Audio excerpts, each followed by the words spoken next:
Hello and welcome to the Dragon Ball League. We are back for another round of 16 match. We've got 3 tonight, and I'm joined by Alex today. We'll go through the teams. It's an Orc off today. It's the Angbar Bluetooths, an Orc team. This is the Scabby Eye Bandits, an Orc team. So, you ever played the Orcs on the way?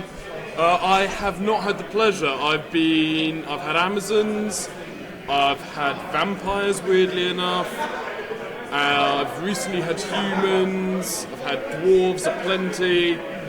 Oh, until I have had one orc team, and played by a mad coach who ran 4 goblins and no black orcs.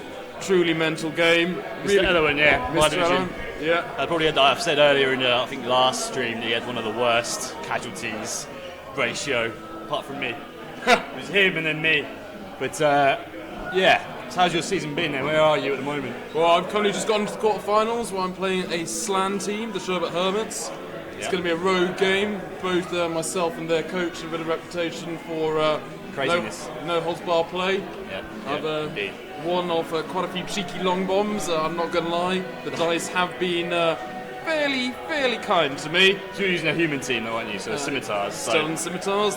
People will know your team, but it's probably the best human team left. It's the only human team left. Yeah, so you knocked out the other human team, the top dog, Matovich Deluxe, who were the best at the time, but you annihilated him. Was it 2-1? 2-1. Could have been 2-2 though, I think. It could have been very easily been 2-2. He got the dice in the wrong place. He caused 6 casualties, but I managed to do 2 full long bomb passes. Yeah. Cheeky. The cheeky one. Yeah. Well, it's beautiful. So you're into it. What do you think? Going in the finals? I mean, for the sake of comedy, I kind of still want to see Vampires Slan, just because that would totally destroy any preconceptions of any match. Yeah, all goblins. We've still got goblins down there. So we have got other games today. We've got the Gobshites, the Goblin team, versus the I think it's the Court of the Scarab, a Khemri team. And we've also got the Marienburg Mariners, who are a High Of team, versus the Swashbucklers, a Dwarf team. So last 3 round of 16 matches today. Okay, we're going to switch to the live stream of the match, and then we'll start going through the teams, and we're going to work out what's going on. Okay, here we go. 7 plus C. We've got 7 plus C. You get the phase. So the point of reference, for those who don't know, we've got our own bespoke tables, and Wildwood essentially is going to suggest a team playing inside a forest. We've got, as it says, the 3 dice. Bandits on the left and the Angbar I got 7, you got 7. 7 each. And then are the favourites in this game. Bandits have taken 2-star players. So that's like the taste. So the Bluetooth chassis 3-1 the whole south. 3 plus 7. Whereas the Bandits finished I got 10 overall. 7. You got 9. Very narrow. plus 7. They've done casualties. 16. Very narrowly. So they've done quite well. They got past 18. In the east, they got past. Who did you beat, Chris, on the way here? For the round of 32. I beat Halflings. You beat Fred. Just beat the Halflings. Just maybe should have been the other way around, I think. Maybe it's going to be a wild game. There was halflings involved, but we've got 10 can be good. We need some armor breaks. Weather, fame, intense, done walk action. Don't look that up on the internet. You So you got it. Places. So I'm going to right now. I'm going to grab the team sheets and we're going through each one by one. Scatters. I think one of the more interesting things about this game is both teams are having a lot of mighty blow. Now, Bandits possibly hampered by the fact their skill set is designed for tackling stun teams. They're rocking 4 tackle players, and really unusually for all team, they've got an NB7 dodge blitzer, who I think could really come into his own in this potentially really steady game. To move 1 square. So they've rolled kick-off, and it has been a quick snap. So that gives Blue 2 sets of movement, which is going to help them as they are the slower and punchier team. It's going to aid their ball control, and we're looking at James, the Blue 2 coach, who's considering some deep tactics here. Interesting there. You'd have thought he'd want more punch on the line, but we're looking like a left-leading push here. So we'll see where they go with that. Correct me if I'm wrong, but the Blue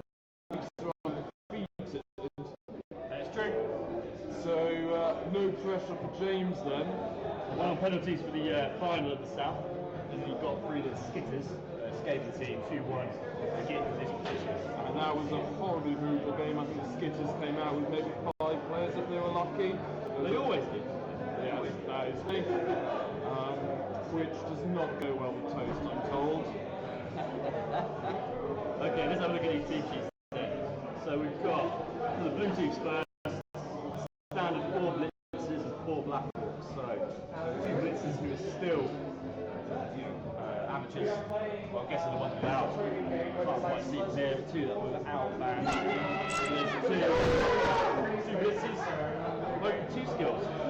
There's a Shagger, side and tackle, and there's also Gorshag with mighty. That's my quick snap done. Gorshag named for his loving prowess. For his lurch, Grimshag with the spoiler. Sorry. Again, Grimshag also known for his loving name for his loving prowess. So 4 black orcs as well. One of them block and guard. And there is a strength 5 black orc in there as well. Indeed, I just noticed that. So, without being too optimistic, He gets a chance to catch it now. there's a lot of redundancy there. Got the troll with no skills yet. He's just hired. Goes down. New recruits. There's a lot of potential one-turn touchdowns. I can see this game going rogue in its dying quarters. Oh yes. Or at least trying to. Catch the ball. Hopefully Goblin being eaten, if you like. We do love this Goblin here in DBL. And first play is the ball being picked up by a blitzer. Blitzer indeed. What player is that, James? That's my number 1. Number 1, Grimshag with the spoiler. Standard blitzer. New boy on the block. He comes from a small village just outside Angler. As said, named for his loving prowess, and the spoiler is unusual for orcs from the mother's side. So, a bit of 21st century.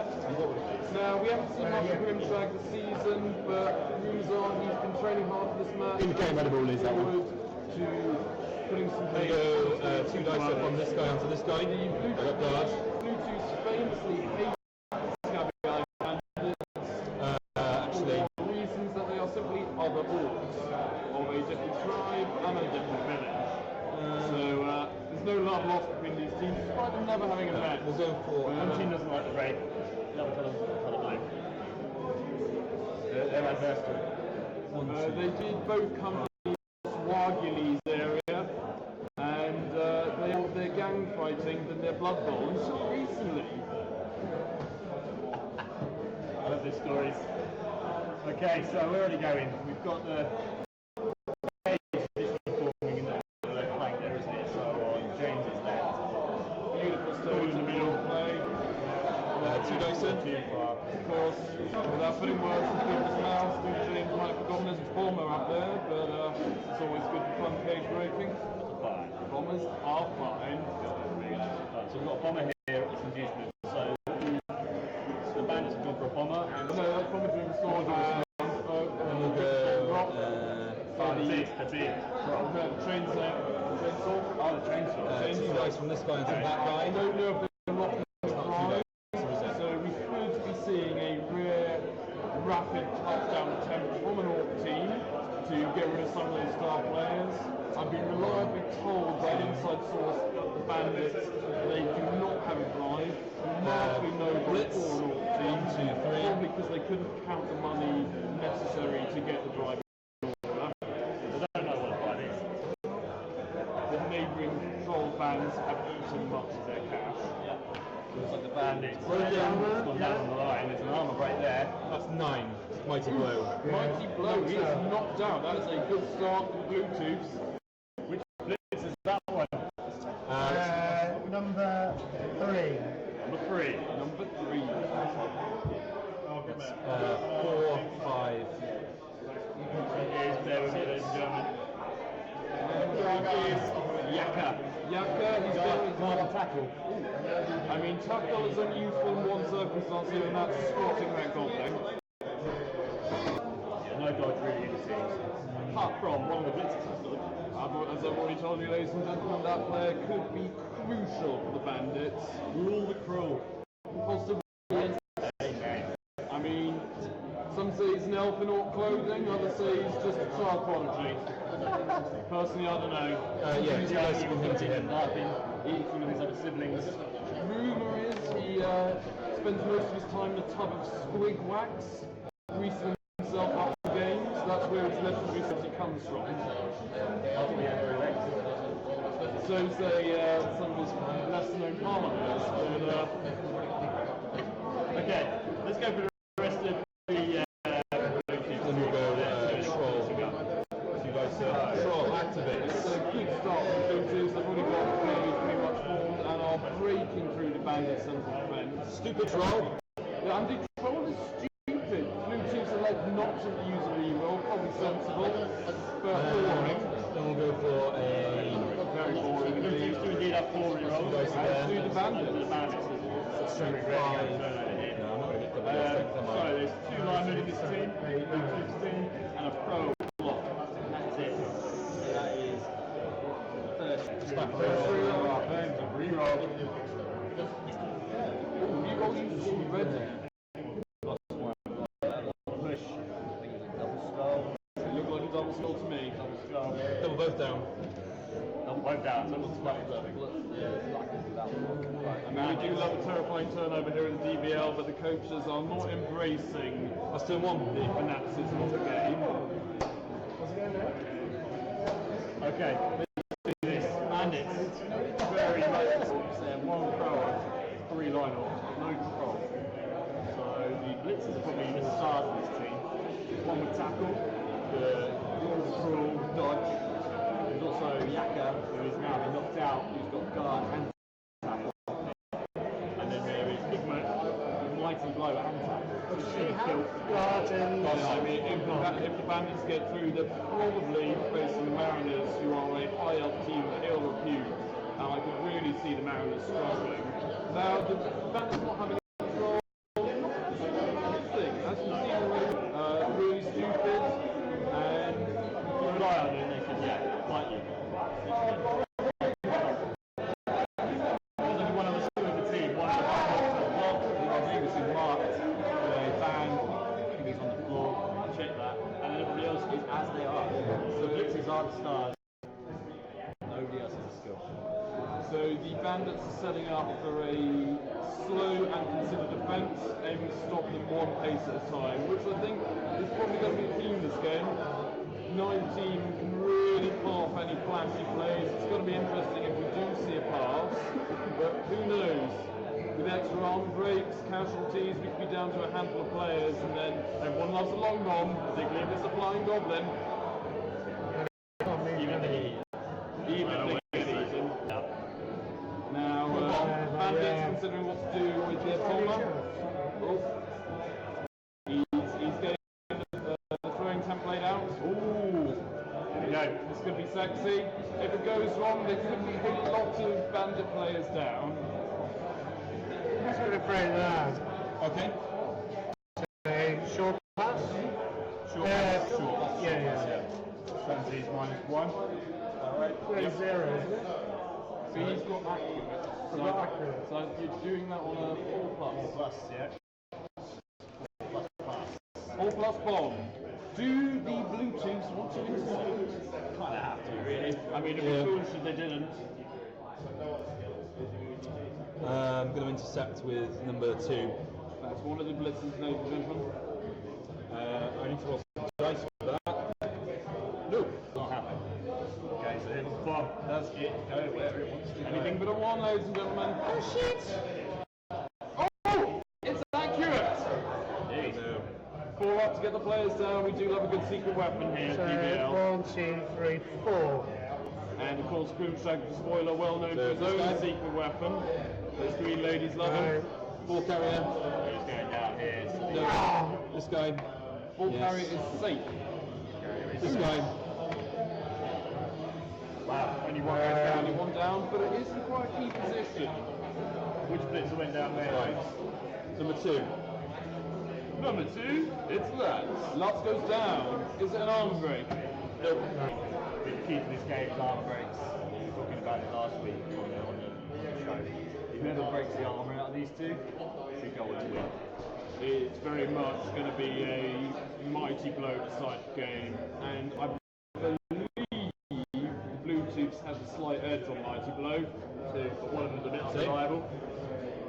The Bandits have what? So slight edge to Bluetooth, but then that could very easily be countered by secret weapons. No, I'll leave it. No, that's in my turn. Now, and the Bandits are savvy, there could be a cheeky blitz here, but then what would that leave them? We don't know, the ball could scatter, Bluetooth could really bounce on that.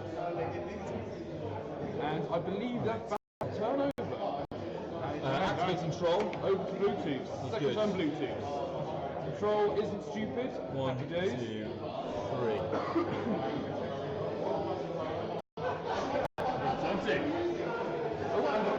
Looking like this trying to start up a vendor buffs there.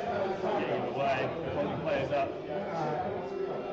Yeah, Okay, we really run some errands. I don't think I'm going to miss anything. Ultimately, this game really comes down to Bluetooth managing the turn counter. There's a lot of clock watching in this game. Best case for Bandits is they force an early score in the next, well, I say early by all standards, maybe at 3 or 4, and giving themselves a couple of turns to counter score. But equally, the Bluetooth will be aiming for a slow turn 8. And I wouldn't be remiss, ladies and gentlemen, if I said I believe this match is going to go into overtime already. Massively changes the arms race. We're looking at 8 players. It's just going to be brutal. Now, a bit of fluff about teams. The Angbar Blue teams do come from Angbar, and they love the colour blue, and they love their team. Well-known lads in about the district of Angbar. Lovely, thanks. And are the best local team, although considering that their competition was the St. Augustine's Goblin Boys Primary School, the Bandits are a team of Orc Pirates, well noted for their conjunctivitis, hence the name the Scabby Eye Bandits. They too are dominating their local leagues, which again consists of them on their ship and the ship's pet cat squig. So yeah, unsurprisingly, they consistently won their pre-DBL games. Both teams were coming into the DBL a little bit unknown, particularly the Bandits, not a huge amount of experience. Their coach, Chris, really only started playing Blood Bowl not that long ago. I think he's only racked up maybe 11 games in his time, and he's already shown a remarkable improvement. To get to the round of 16 with such a novice coach is really a tribute to his skill. The Bluetooths have a little bit more experience. Their coach James spends a lot of time in the online leagues, conversely mostly playing High Elves, so it'll be interesting to see if any of that ball handling madness has seeped into his brain. This is a bit of a change from what we were expecting. Was anticipating the Bluetooths to go for a left flank slow push. Instead they've gone for a very heavy Vengabus cage in the centre. For those who aren't aware, the Vengabus is basically a cage plus. So as you can see, they've got the extra line of players on the northern flank. That's the right to your Common Guard and Layman. And they'll be looking to push through the centre. It could work. The Bluetooths have a far heavier line. They've got more block. And the Bandits, they're just as fast and are out of position. Yeah, I think, sorry I'm back, we had a bit of an audio issue there. I realised our microphone was on mute, I don't know why, I don't know what I did, so they can still hear us from there. So, you can probably hear us slightly, but we're now back on live. I don't know what was happening. So we are back, properly. Turned it back on, but I think you're right, Bluetooth's got a stronger line. And with that Vengabus, you have to break through. It's going to be grinding, it's going to be brutal. I think the bomber is crucial. Yeah, if the bomber goes well here, this could really change the game in seconds. I mean, he was unlucky not to blow up the carrier there. If he just got forward and down, he could have got in there. I mean, but as we all know, ladies and gentlemen, star players do have loner. If he whiffs that pass. Well, that was only on a 1, wasn't it? So it's not horrific. It looks like he left it last. It's not like the last thing he was doing. Which is sensible. Now, a lot of pondering from James there. He's possibly green in the light. He's thinking. He's just worked out how to count to 4 and has been nominated for the Orc Noble Peace Prize. Hence, Orc Noble Peace Prize. Hence the slowness of players. He's just realised that he's got 4 players on the line. and surround their line. So a bit of consternation for the coach. It might also be the Bandits coach is new, so he's got no one to play against at the moment. So with that, I'm going to step out for a quick smoke. I'm going to hand you over to Marky Hampson. Thank you very much, Mr. Leopard. Okay.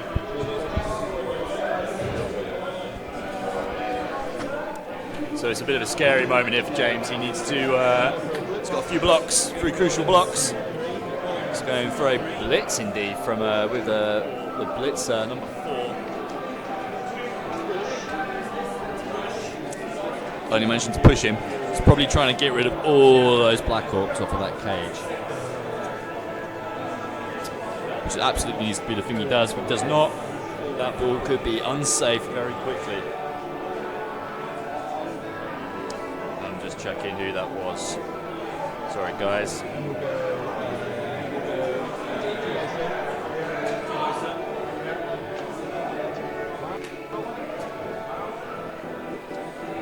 Mighty blow guard, guys. It looks like James is using him as the punch bag. See if he can inflict some casualties. Hope you enjoyed the soundtrack as well, chaps. The bar we play in has some much better music in. Jolly good, I'm glad that sounds better. I don't know what I was doing. I think it's because I was testing with it yesterday. I made a huge mistake again. I hope you can hear us before. This is going to sound much better, I think. Right, so he's knocked down one of the Black Orcs there. That was the blocker Black Orc, the only Black Orc with blocks. So getting him down is the only one that is really worrying for him. So both down goes the other one. So the cage, or the Venga bus, is safe. Only one other break so far in the game. So the Blue Tubes are going to try and aim at that secret weapon if they can get rid of him. I mean, what the issue is for them, they don't want to score quickly. They want to score on turn 8, more likely. So the idea has to be for them to get rid of the secret weapons. The chainsaw's currently in reserve, but we'll have to wait and see if he picks it up. That's his turn done. So it's on to the Bandits, turn 2. What are the Bandits going to do here? They've got a bit of a pickle in front of them. It's going to become a hell of a grind, guys, this game. The match from last week, the Whites versus the Zealots, went all the way to full-time 1-1. Brutal match. Extra time's being played next week. We won't be streaming it, sadly, but I'll bring the update of who went through. Whoever plays wins this game. We may have already said they will be playing either High Elves, the Mariners, or they will be playing the Swashbucklers, a Dwarf team. So a bit of a mixed bag. As we were saying, we think the Bandits are probably more keyed up for an Elf team, maybe not so much a Dwarf team, whereas probably the Blue Teams probably deal with both, but they probably prefer to play the Dwarves. Sam hasn't got a Death Roller yet either, so may or may not do. Have to see. That's what's going on here. With our commentaries, we'll probably have 2 main hosts. It may be myself, maybe whoever else wants to do it. And then we'll probably have individuals come along and say hello. We may get Pete to come along and say hello. The guy who runs the club, say a few words. We've got some cheers going on from the Goblin versus Khemri team. What's going on over there? Goblins are making it straight for the touchdown line. Unnecessary goal for it without a reroll. Oh no. So we've just got Goblins have a turnover. They're running towards the line to score. Go for it. Maybe not. Potentially required, and now it's allowed the Scarabs to move back and try and grab the ball. So we introduce you to Dan. Dan, do you want to? Dan's one of our coaches. You're eliminated, unfortunately. Same as me. Horrible things. So you play with us on the PS4 league, don't you? So yeah, you're at the top of the league. Yeah, well, joint top. Boomtown, well, you're higher. Scored much more touchdowns than me. How did your season go? I know it was a bit tough to start. Very rough to start. Tom was merciless. It was literally about. Hold on, chaps. It depends what. Sorry, we're looking to do a fumble here. So what was his negatives? Just been stunting, that's it. Yeah, so with accurate, he's fine. So 2 up is inaccurate. Inaccurate, so it's going to... So we've got an inaccurate bomb here. Let's have a little watch and see where this goes. How many times did that scatter? 3 times inaccurate pass, yeah. How many times is scatter? 3 times for an inaccurate pass.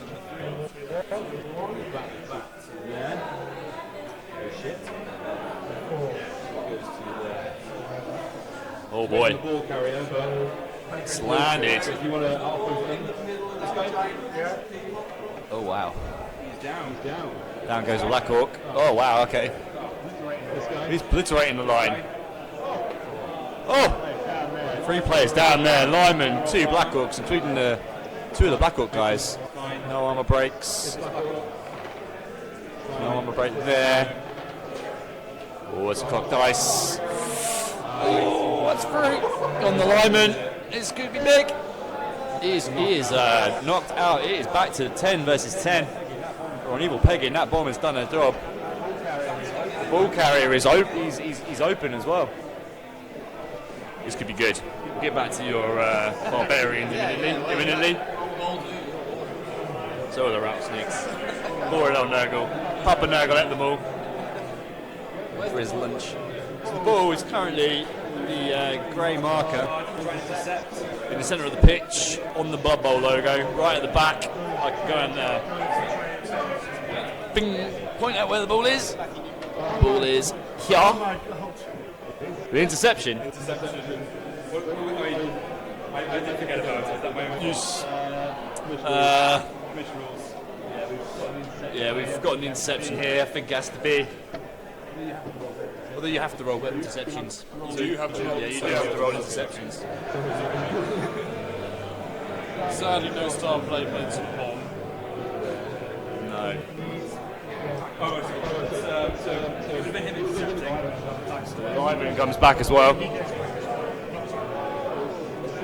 This is some serious backwards play. Not sure if I approve of this. And back we go. Okay. We're about to throw a bomb. He's intercepted it.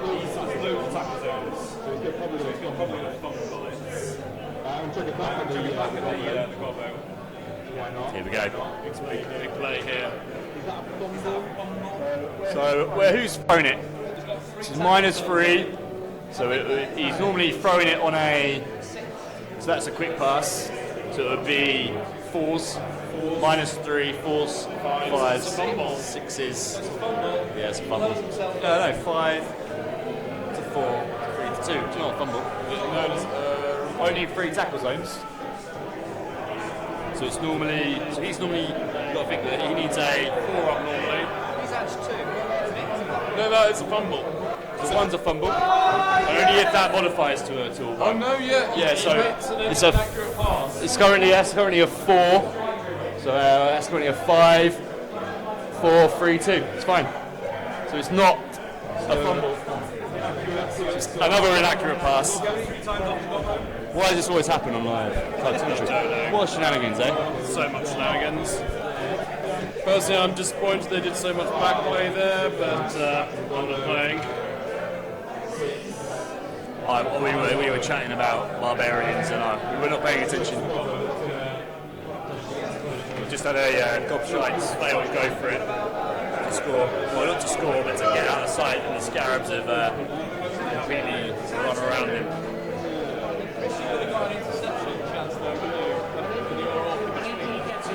You do. So you get an interception chance now. Counter interception.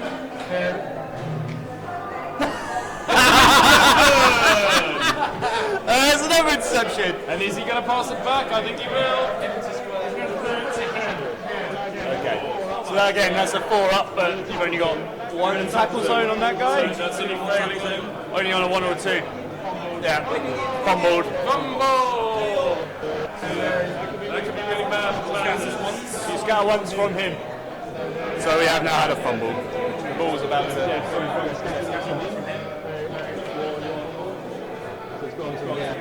Oh no! It's completely.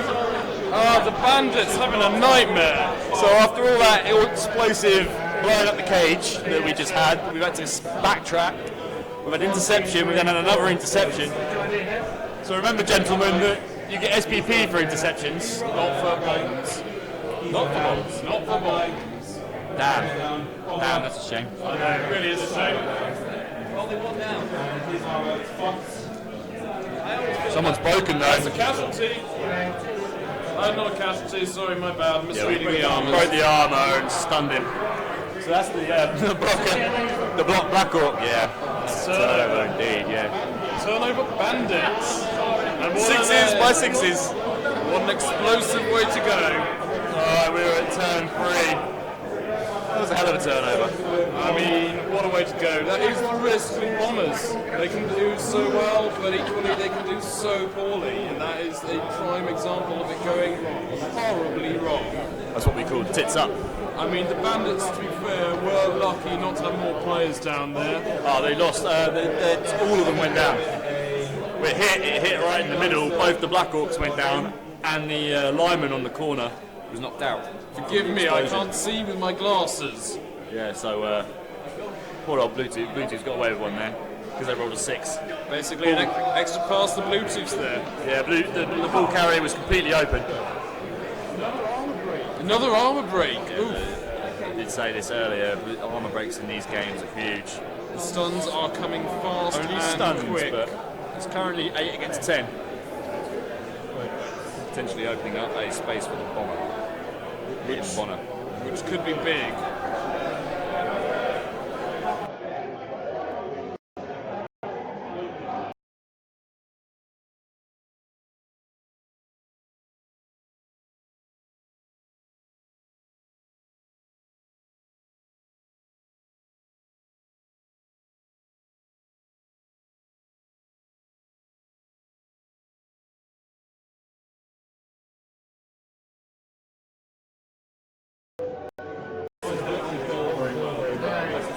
Okay.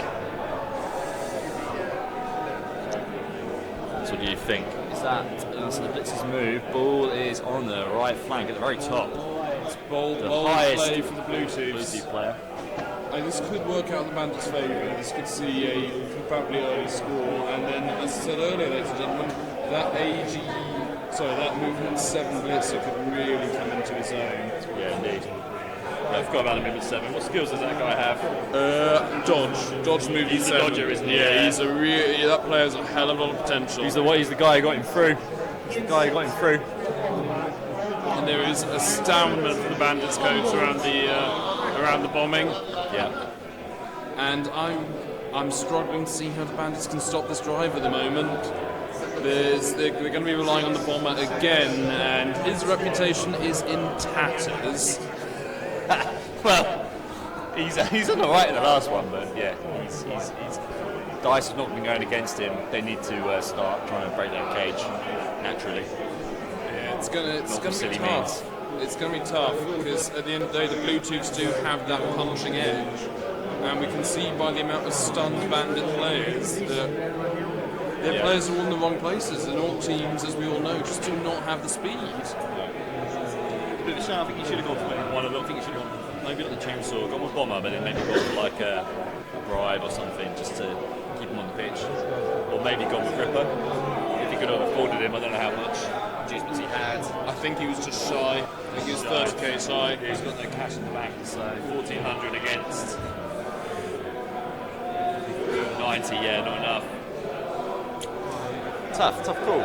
So I think the problem is, I think Chris has found all of his skills are on his blitzes. So the team's very focused on one side of the team, and the rest of it's all just still average. Nothing. Yeah, it's one of the quirks of the DBL is you do end up developing a handful of players particularly well. I mean, speaking of my team, Mark, I've got 4 players with literally all the skills. The rest of the team is really struggling, which is now in the quarterfinals round of 16 really starting to hamper me. And the game's becoming a lot more intense. And the ladder, because it was so long, you didn't have that issue. No. But also the games are a little bit less stressful. Whereas in these games, if somebody dies now, it could be it, especially for your team. I mean, for example, Bandits team now. I'm considering replacing a guy who's simply missing next game just so I can get another blitzer. Yeah. And in any other league, that would not happen. But that's the thing with knockouts now. I said last week, the league is the chill out bit, the fun bit, where you just develop the teams. I think it's the knockouts that gets a bit more serious. For good or ill, I'm not sure. I think it had It's a good mixture. Yeah, and we're all good pals here. No one's lamped anybody yet, so there have been some fairly hefty heartbreaks. We've had a lot of surprises. Last year we had a few games that got a bit too intense. But yeah, we've had a lot of upsets this year. Last year we had none. Not a single one last year. This year we've had loads of upsets. We've had 3 divisional champions out. The whole of the East is gone due to some to bad coaching and also just unbelievable luck from the West. Some of the places. You say that, but the West is infamous for being sexually advanced in their play, and I don't think the dice really comes into it when you're playing against such thrusting teams.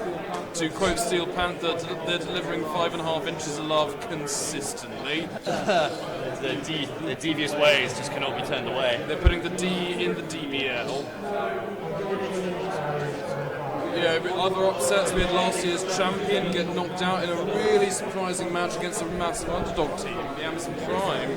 They very narrowly missed the Death Bowl knockout for the 4 worst teams. I think it came down to casualties. It came down to casualty difference, I think. I think they scraped by 1. It was real skinny teeth stuff. Maybe it was touchdown difference, not quite sure, but it was something. They just about skimmed away and dumped Dan in there with the Steelers. The Chaos Wolves got dumped in there due to their touchdown difference was so poor. It was touchdown scored, which was something very close, and that left the crazy Death Bowl game, which was Utter madness. fabulous. Absolutely fabulous. To put in context, the Prime have had a truly rollercoaster ride. They finished very much last from West B and played their last 1 win, 5 losses. Played their last game against the Warkington Greenskins, and it was coming up to 1-0 at the end of the second half, and they needed a riot in their favour. It was 1-1, wasn't it? It was 1-1, they won extra time. Now, just for clarification, a riot in your favour is a 2.4% chance of happening. The moves he then pulled to score his 2-ton touchdown was a 4.3% chance of happening. You can see why the West or the East feels aggrieved when things like that are happening. Those numbers are beautiful. Are they sexual? They are sexual numbers, hard-pounding, loving numbers. I mean, if you're being cynical, you could say the Prime don't deserve to be here, but, well, they are, and they're doing well. Jack absolutely deserves to be going as well after... Oh, we didn't miss that. I thought it was 2. Control's gone down. So the Bandits are starting with some bold players, but you know what? I don't think it's a bad move. They're in a tight situation. Got to start, yeah. There's a very hefty Bluetooth presence in the right flank.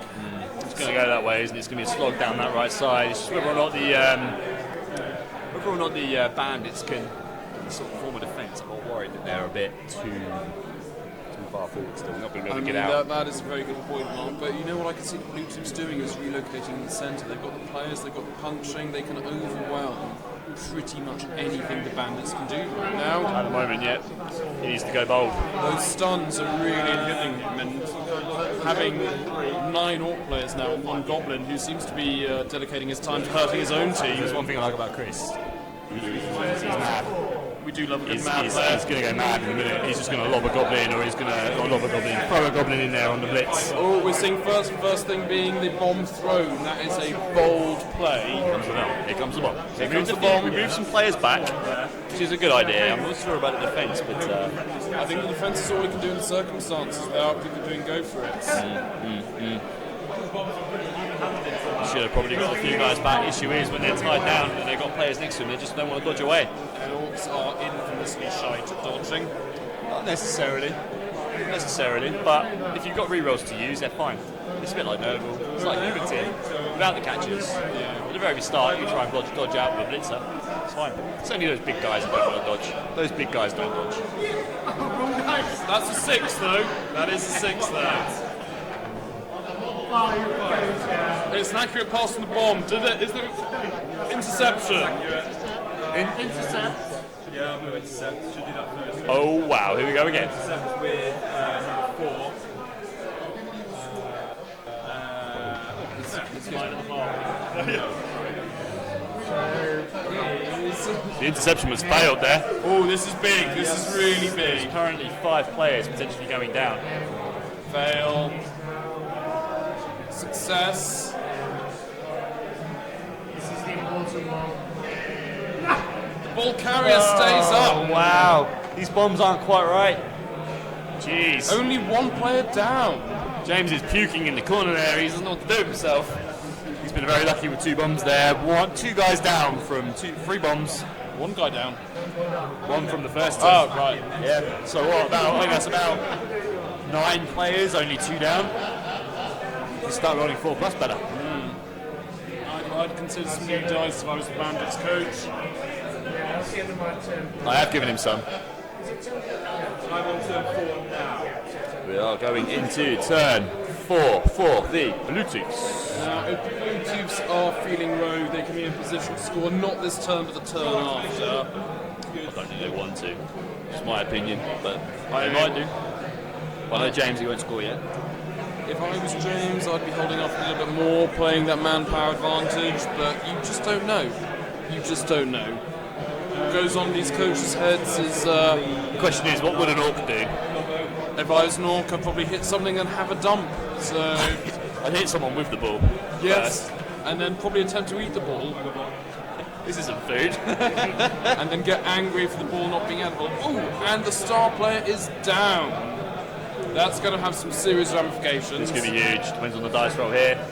It's not enough. It's not enough. That gives the Bluetooth a reprieve for 1 turn. Yeah, no throwing. No throwing from the get. No. Cannot move and throw. That's right. He's going to make a really noxious one. He's going to throw 2 next turn. So yeah, I'm not envying the Bandits' position right now. They've only got 4 guys vaguely in a position of stopping it against 7 Bluetooth players. Yeah. But you know what? Chris has done some crazy stuff in this league. I just hope his luck's not run out. If it comes to it, he'll try and score in 2 turns. We've seen some incredible 2-turn touchdowns this season. We've had the Wolves scoring 2-turn touchdowns. We've had Beastman scoring 2-turn touchdowns. We've had a Nurgle scoring 2-turn We've had touchdowns. a plethora of long bombs from the line, the furthest you can make.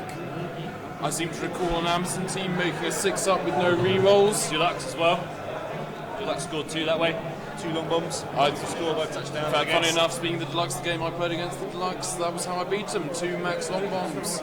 Goes around, comes around. It really does. And that was intense human-on-human action. So, for those who haven't been paying huge attention, sadly, Mark, the commish, is out after having his team particularly brutalised by a fellow Chaos team. It was pretty horrible watching. I think Mark, was it 250 team value lost in 1 match? Something like that, yeah. Well, I went for it. I had a chance of getting a trophy, so I went for it, and then I got beaten up. I completely spread my Nurgle team out, which is never what you want to do. Trying to score 2 touchdowns in a half. It was the first game ever that we've seen with the Boggy Bog came involved, and it was so crucial. First and only at the moment. For those who don't know, the Boggy Bog simply slows your players down, which when you're playing Chaos and Nurgle is crucial. Yeah, it's a template sort of a 3x3 square. There's a few of them. There's a sand one, and there's a swamp one.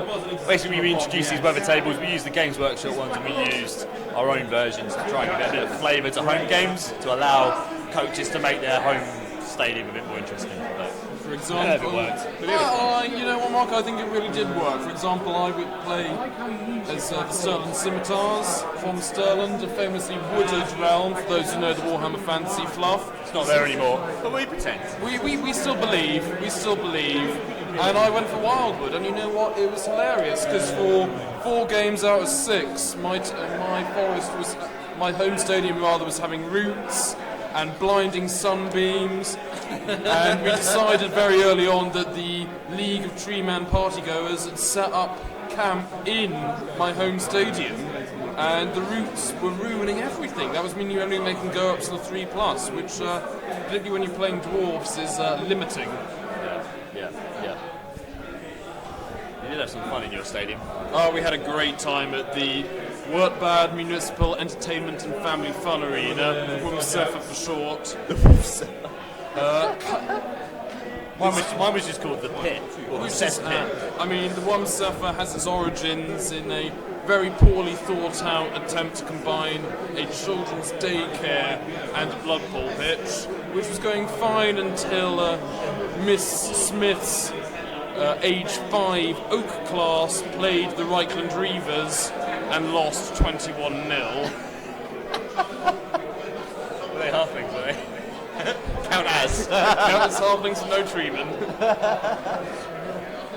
Okay, so I think it's the Bandits' turn at 4. It's going to be brutal. But yeah, I mean, not a lot of hitting happened there. The big man with the bomb went down, but the cage trundled forward. And the Bluetooths are in a very healthy position to score next turn, should they choose. I mean, personally, if I was the Bluetooths coach, I'd probably play for another turn or two, because the Bandits are being held up quite successfully. The only issue is, we're saying this quietly, so they don't hear. The only issue is, if he stays another turn, he could get bombs and it might just go off, and then you never know. It is a gamble. It is a gamble. So that bomb is going to get up next turn, unless he fouls the shit out. But James is not a fouler. Is he not? No. He's a gentleman bowler, as we call them. He's an elf player, really. He is. He's an elf in green skin. This team is beautiful. I wish both these teams are stunning. I wish that this camera would do them justice. We will try and get a little close up at half time. I mean, my particular favourite with the Bluetooths is James has taken what's the star player called?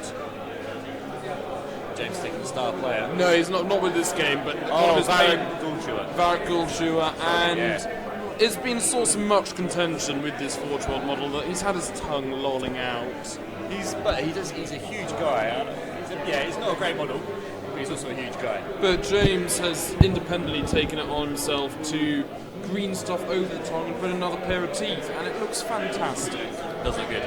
Really, really good. I'm going to go up to Warhammer World hopefully on Sunday, going to pick me up some Forge World goodies. Exciting, Get me a Mark. Minotaur. Get me some secret weapons from my pink wafers. That's Mark's Goblin team, for those who don't know. Taking them to the tournament, Hard 6 tournament in February. Funnily enough, I'm also taking a Goblin team to the Hard 6 tournament. That's the Badland Banditos. We shall see you on the bottom table, sir. Oh, it's going to be glorious. I throw a bomb at you. No, I'm going to throw a bomb at you. It's going to be glorious Goblin on Goblin action. Now, Mark, what do you think of this bandit play here? Putting a player on the back line. Really risky in my books. That's a no-no. But it may be a plan. It could be a cunning ruse, but equally I don't think the bandits have the manpower to go for such ruses right now. Look, they're strung out. The Bluetooths are really dictating the play here. It's, when you've got that many diagonal players and you just can keep moving that cage down, that's great. It's what you want with a caging team. There's nobody on your cage, just one guy who's just got up to stand next to it. So he's got a choice now. He either blitzes that corner off. So I'm talking about the Bluetooths. The Bluetooths can literally just get away. They can just blitz that corner off and stay where they are. They can take the other player off, force the numbers even more, and score a very happy touchdown. Probably quite safe. Yeah, because I'm feeling if they risk another turn, Mark, that they're going to be in risk of a bomb and potential retribution from the bandits. It's a real gamble from the Bluetooths coach here, what he decides to do. If it was me, I'd probably go for the blitz, surf that player, and then run it in. But I do love the high scores. Yeah, me and my sensible hat on, my caging hat would be don't score yet. I mean, he could form a beautiful half cage and still surf that player, but then with the half cage, we don't know what the... Let's have a look. There's a Black Hawk on the corner of the ball carrier there. So he's not going to blitz with the ball carrier, and 1, 2, 3, 4, 5, 6, he's going to have to go for it to get him to score. He will have to go for it to move with the sixth player with the ball. Yeah, he's going to have to go for it. He's going to have to blitz. He's going to have to blitz to get away from him, otherwise he's got to... Unless he uses another player, he's got spare players in the back. Actually, that guy on the line isn't too bad, because he's probably not going to blitz the guy on the line. We don't know that. James could go rogue, he could go a dodge. At the moment, the ball's fairly safe, and he does still have 3 of his rerolls, so... He's going to want to get rid of that Black Hawk. He's going to want to get rid of that from next to... Oh, yeah, no, as we said, the Black Hawk is being marked. That thrower needs to go down. But with a cage, you always want to try and get players away from your cage. If you have anybody next to it and then your turn, there's always the possibility that a corner's going to be knocked off, and then someone can still blitz and then go straight into your ball carrier with a 1 dicer. And if you've got guard players, it's all over because you're going to have 2 dice uphill, or 2 dice in your opponent's favour. So your cage building is quite a tough thing to learn, and a lot of the guys in the league this year have only, so after 6 games, still struggling with it, and it's a tough thing to do. We've had a real interesting mix of rookie players and some very experienced, and as we've said earlier, there've been a few real upsets along the way. Yeah. But overall, there's been, to quote Stalin, some real bitch slapping. Well, there's been some great divisions like South B, which James was in. It was really tight. Oh, that was really a good hugely coaches. intense division. Yeah, there was yours, West B, which I think was the toughest division. One of the 5 best coaches. I mean, all 5 of you were still in it. Out of 16. So West B is the only whole division left. It's true. And the West B games are, we've got a halfway point with the Sintra Zealots and Slappity White Live, and they've called it a 1-all at end time and are going into extra time. And I think that game's being played next week, Mark? It's been played next week, just the extra time. It's a bit of a shame we couldn't get to the end of it. I don't know if it was just streaming or I think it was just a really intense game. I think it was breaking 4 hours by the time you stopped commentary, Mark. It was a 3.5 hour long game. For a school night, that's intense. 1-1, 60, yeah, it was a long slog. Anybody who watched the whole lot of that, well done. I would give you an award, but I don't have any. And I mean, not going to lie, Zealots going in as the underdogs, Slappity White Live coached by a famously good coach, but then, as we say in the DBL, fucking elves. Dark elves, yeah. I think Sam can run out with that one, but He's got no rerolls though, Mark. as long as he can keep rolling 2s, Gotta love those 2s. he can't, he won't win. So back, Fame, though, remember. he does have the fame, but back to the match. Yeah, let's get back to this. The Intense now. So the Black Orc on that corner has gone down. It was in the blitz, I believe. I think he's knocked him out. I don't think he's on the pitch anymore. No, he's gone down on that corner. He's see. lying flat. So he's now umming and ahhing about scoring, I think. He's now thinking about his blitz.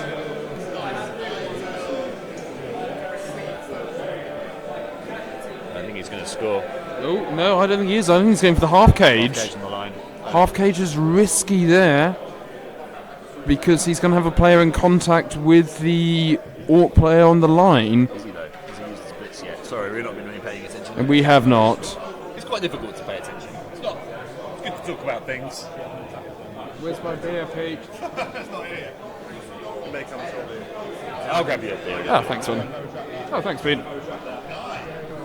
So, some serious intensity from the Bluetooth's coach.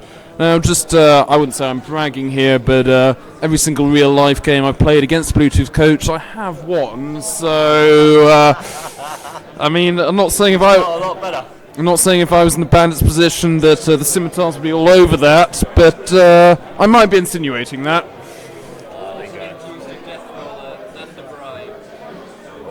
And we've had a shock update from one of our 16 matches, yeah. from one of our DBL goblins to inform us that the possible real changer game of the Mariners versus the Swashbucklers the Swashbucklers very firmly going as the underdog. The Swashbucklers have In the last game against me. Thank you very much. And the Swashbucklers have induced a death roller with a bribe, which is cheeky at the best of times, I think. It's very tasty. So, back to the game. The Bluetooth's coach is still pontificating. He's possibly reconsidering the half cage. Probably. Let's have a think. There's not someone else down there.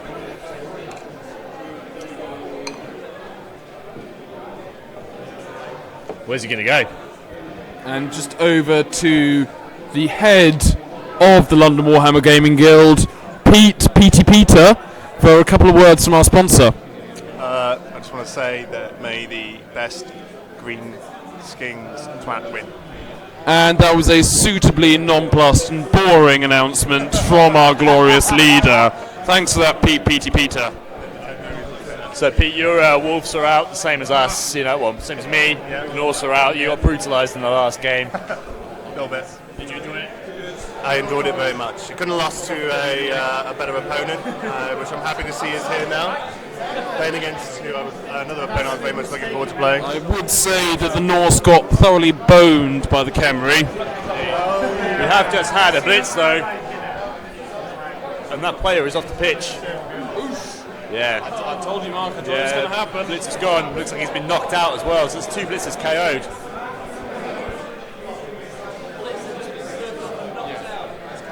Knocked out. Yeah.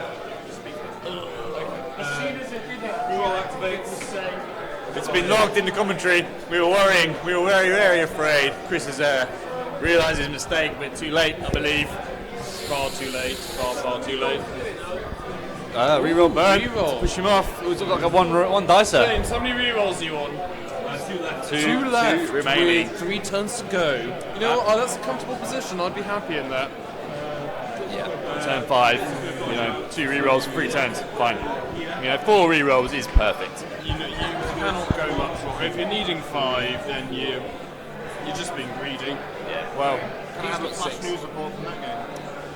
okay, indeed, we've got a. We're going over to PD Peter with a flash news support from the Scarabs Godshite game. Indeed, yes. So, gentlemen, the Scarabs were 0-0 versus Gobshite at the end of half-time. They've just set up. A bomb has taken out 2 Tomb Guardians at the start of turn 1. Wow. Oh, that is fierce. That's what you want a bomb to be doing, not what's been going on in our game where it's been interceptions galore.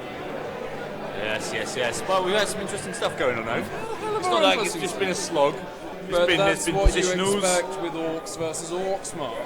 That's true. It's never going to be quick. Well, I knew it wasn't going to be a slog. Turn 5. We'll be fine. You know what? I'm not going to lie, Mark. I am surprised how spaced out these teams are at this point. I was expecting a lot more of what we had in the first 2 turns, a lot of wedge plays, Wenger busters, and I think it's a credit to the Bandits they managed to hold them up this long, and still actually be in a position of contesting the score. It's a hell of a risk, but you know what? I'm seeing a 4 up and a 4 up dodge to take the ball carrier out. I'm indeed. And also there's the bomber as well. If he fancies it later. There's a lot of potential from the Bandits here to go crazy and ruin the Blue Chief's day.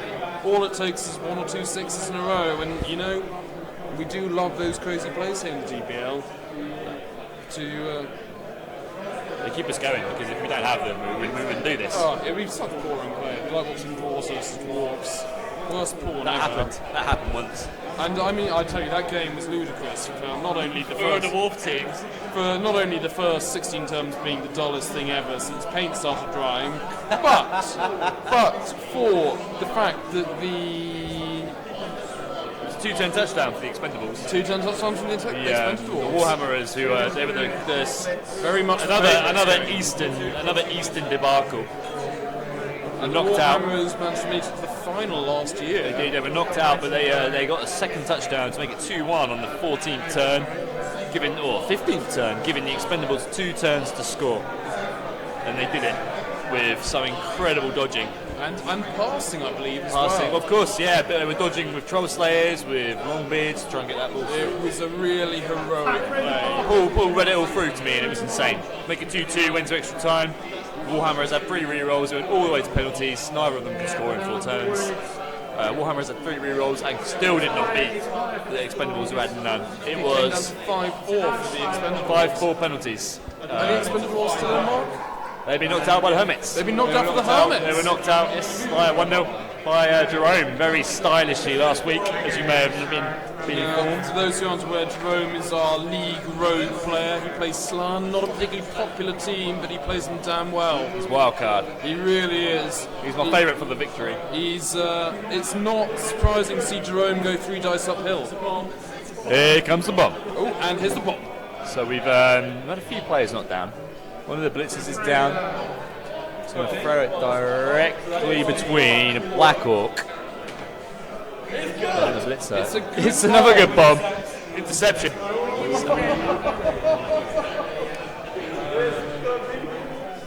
There's a lot resting on this roll.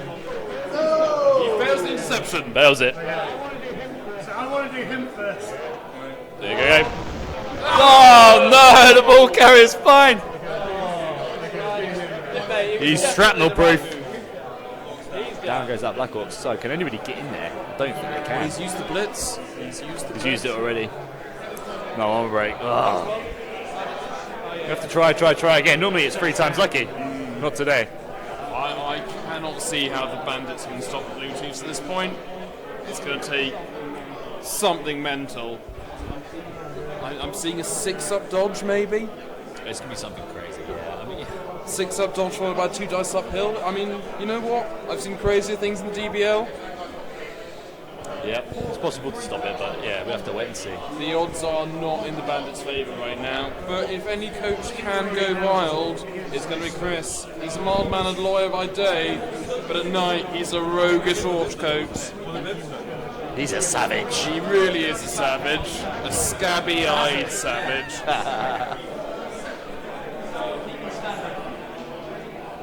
Let's have a look and see what happens here. So he's got to put someone on the ball carrier if he can, or at least he's got to form a decent defence. I don't think he has the players to, Mark. The Nobody can get Blues are out, calling all the plays.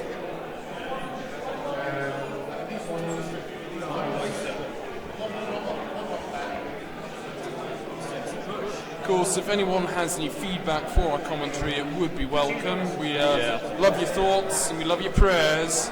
Hashtag DBL 2017. So yeah, get back to us. We're welcome for any feedback. If you want more mob gags, we can do that. If you want less profanity, well, you can fuck off. But, this is for mature audiences. and we'll welcome any Blood Bowl tips, painting advice, or what you would do whilst watching the game. What would Jerome do? What would Jerome do? That lovely, slimy, froggy bastard. You definitely would have dodged in there and blitzed with the ball carrier. I could see a leap over the troll for fun's sakes. I think Jerome looks at boring teams and goes, meh. I think Jerome looks at life and goes, meh. Jerome is here today. Jerome we'll is try and here get him today. on later. He's brought his lovely other half, Yes, who indeed. is not a frog. So Is it not? Is she not? She's Oh, not okay. a frog. She That's is good. a human lady without very long legs and leap. So I think just a line woman there. So she's obviously got dodge. But Amazon Princess. Amazon Princess going out with the Frog King. Is he going to score? Ooh, this is big. You should ladies and have gentlemen. changed the turn counter there. We are currently on turn 6. We're running a wee behind, ladies and gentlemen. Blue We are Chiefs. on our 3rd beer, so bear with us. Try and stay sensible. I make no promises. I can't make any promises either. I mean, I'm only be able to work for 6:30 tomorrow, so that's a positive lying.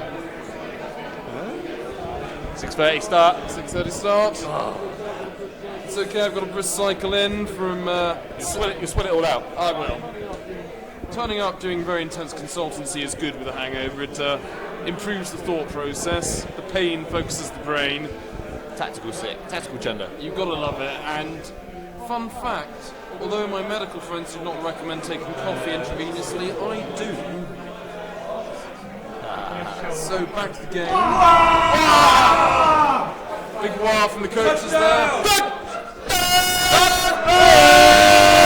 And that is a sexual turn 6 touchdown from the Blue Chiefs. Now this could really backfire because it gives the Bandits 2 turns, which is all they need to score a counter touchdown. 3 turns. 3 turns. My God, ladies and gentlemen, I cannot count for love nor money. We've forgotten how to count. We're not as good as him. We're not even going to make the Nobel We Prize. really are not. James, that Orc Nobel Prize winning full counting. What a hero. All right. Well, it is now 1-0 to the Blue Chiefs. Tooth. Let's update that on your scoreboards, ladies and gentlemen. And if anyone's got any bets riding, the Blue Chiefs are the firm favourites. Our independent bookie has given them 5-2 to win, and the Bandits have got a 7-1. So keep your wallets tight and your coins tighter.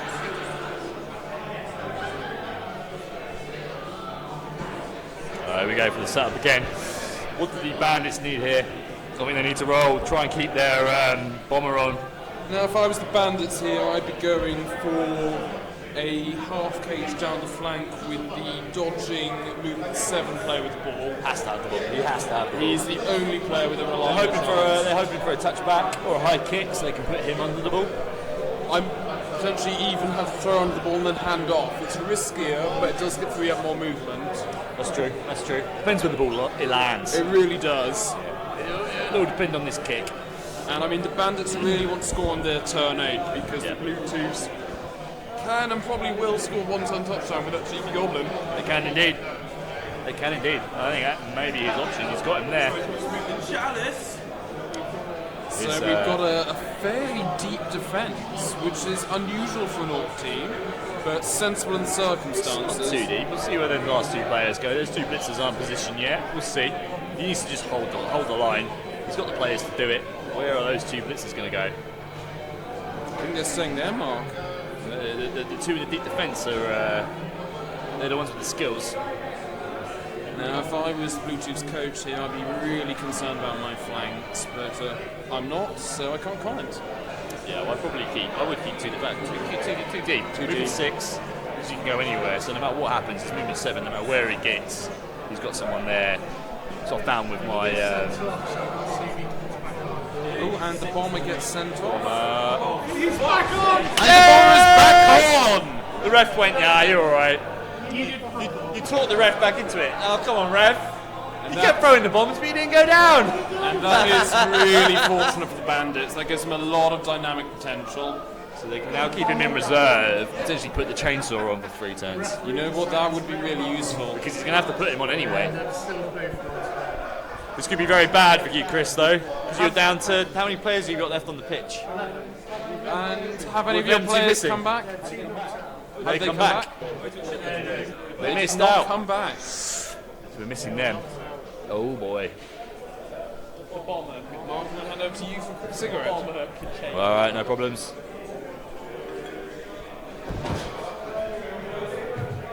Well, we say that, we'll check Dan again. Hello, mate. So what happened in your season? I know, as we said earlier, you're using the humans, the barbarians who were in the West A. West A, same division as Chris.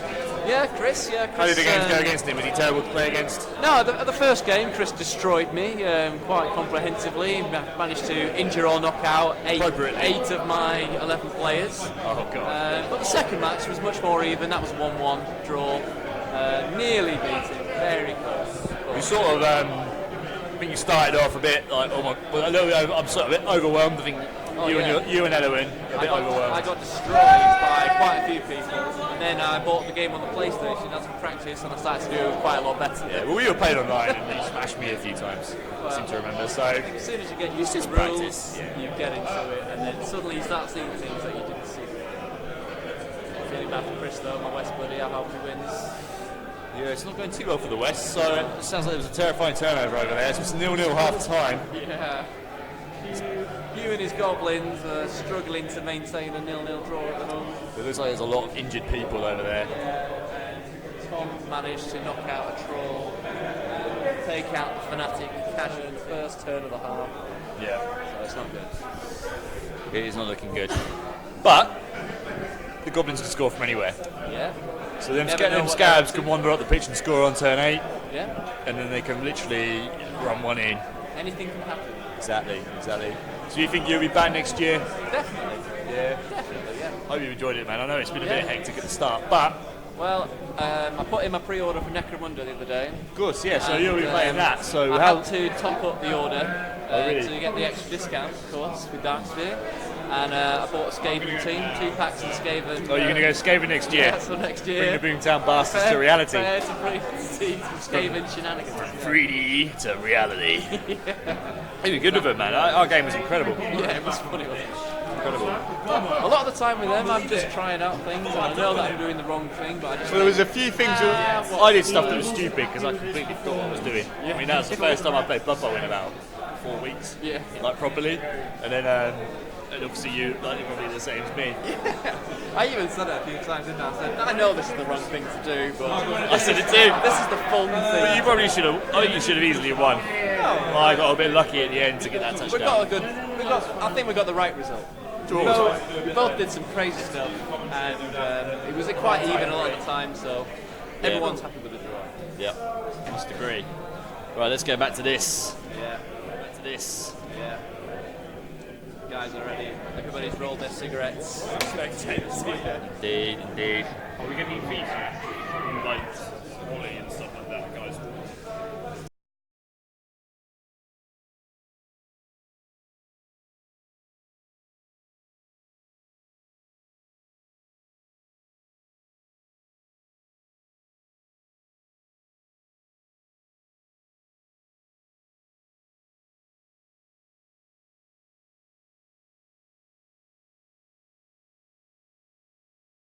That's decent.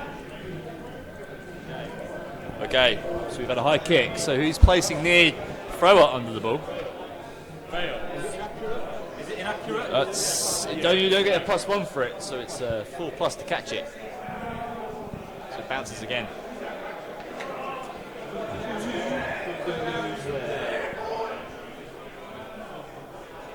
That is your turn 6. So the ball's right next to the bomber. It's the bomber. So those bandits need to score.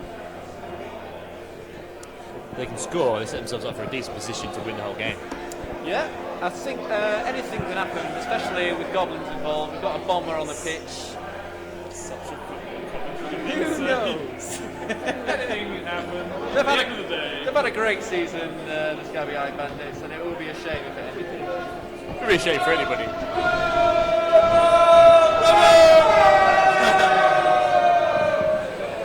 Starting chants here, boys and girls. Blood bowl happened. It always happens. Okay. This is turn 6, bandits. What do you think they're going to do? Because that ball's free. We're saying there's a movement 7 dodging blitzer. He needs to get the ball. He's got to be on it. He's got to be on it. He's got to make a gap, and he's got to charge through. Open the gap with the bomber. He's a 2-turn scoring machine, this guy. He has to do it. He's only got 3 turns. He's got to tie up some people. Actually, plenty of time. Make that gap. Run through.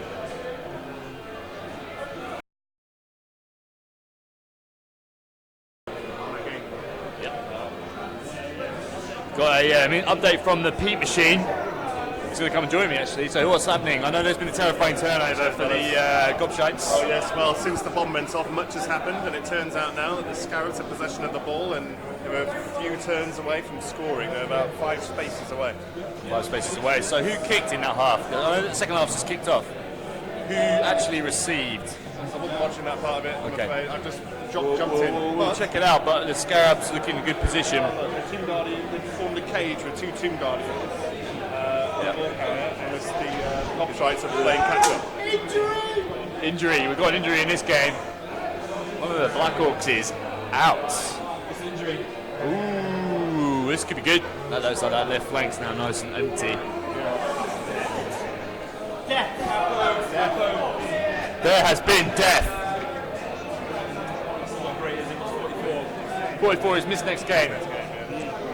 Jeez, okay, so we've got a Black Orc. Was that a Black Orc with block? A blocking Black Orc has just died with the Apothecary. Saved him. We've had our fair share of deaths. Yep. I think I had 5. How many did you have? I've had 3 very painful deaths. 5 deaths in 7 games. You've had 5 deaths in 7 games. That's unbelievably bad luck. Who were you? 8 overall, but I saved 3 of them were regen. Yeah? Yeah. Fucking hell. Good old Nurgle. Oh, they're rubbish.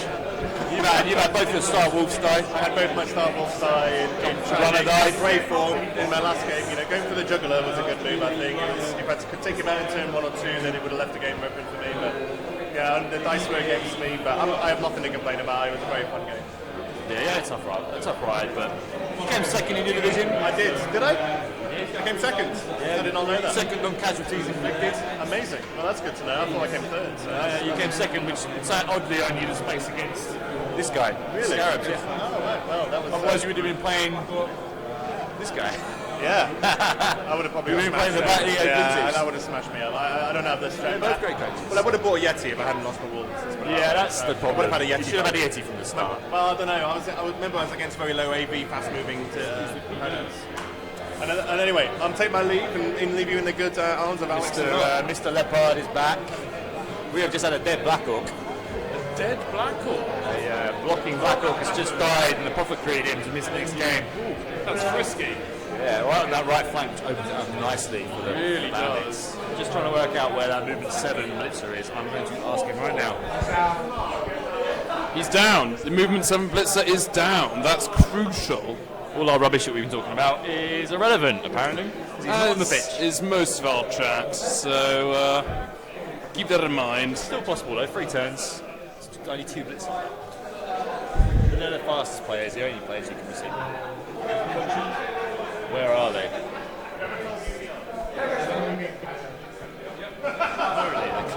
They're currently still in the bandits half. 2 squares away from the line of scrimmage. I don't think he can do it.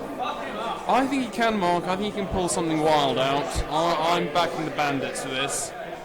I can see a crazy pass to that lineman.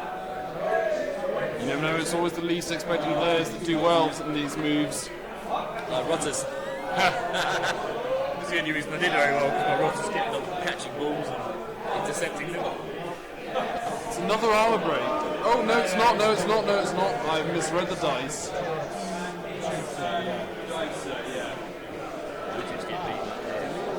It's a real change here. We were not expecting that. Blocking Blackhawk does not hurt. He gently caresses him to the grass. Essentially. And laying his head down, kissing you on the way. Okay, so that's the bandits turnover. Turn 7 Bluetooths.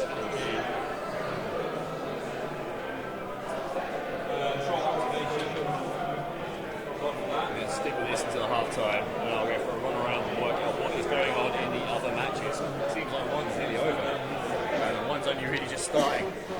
The Gobshite Scabs game is progressing rapidly.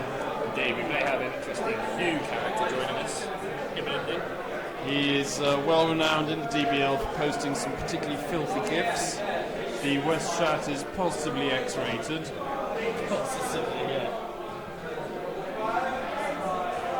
Mine's rebrand, yeah, it's Triple X. I think that would be sensible. At the moment we're down as the Western Sex Pixies after our noble leader and mastermind, Phil Anderson, who leads the Sex Pixies with his roguish vampire team, who are doing surprisingly well, Mark. Yeah, I know. The Alkies have become a force to be reckoned with. The Tier 3 team, no one expected them to do quite so well. No, he's I mean, lucky nobody's died. I think a lot of people have been focusing on his thralls, and I think that maybe that's the wrong thing to do. It's always hard to take out a strength 4 player, though, especially when they got block and dodge. Ball 3. Ball is on the thrower. Let's put the mark.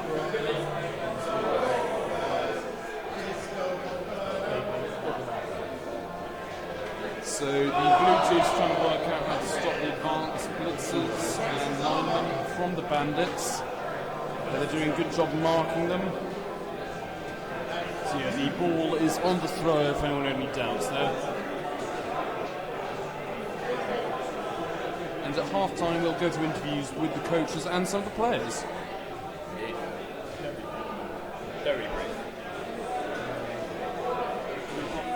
There's going to be half-time squigs for the players.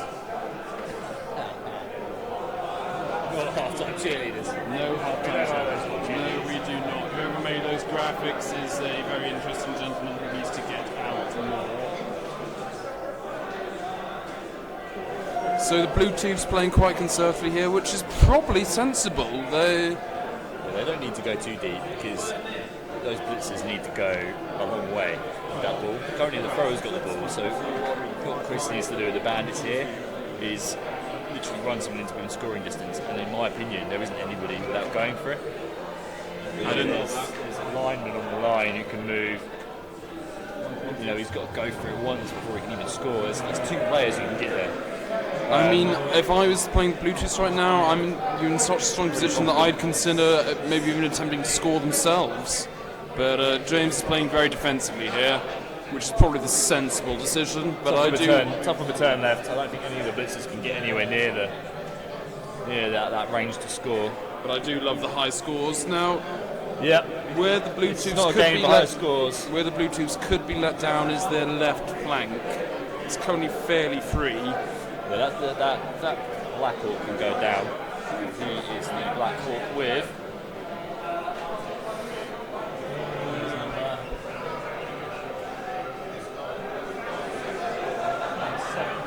7. Just got block, which, you know what, might be enough to deal with it. Strength 4 and block, it's a fearsome combination.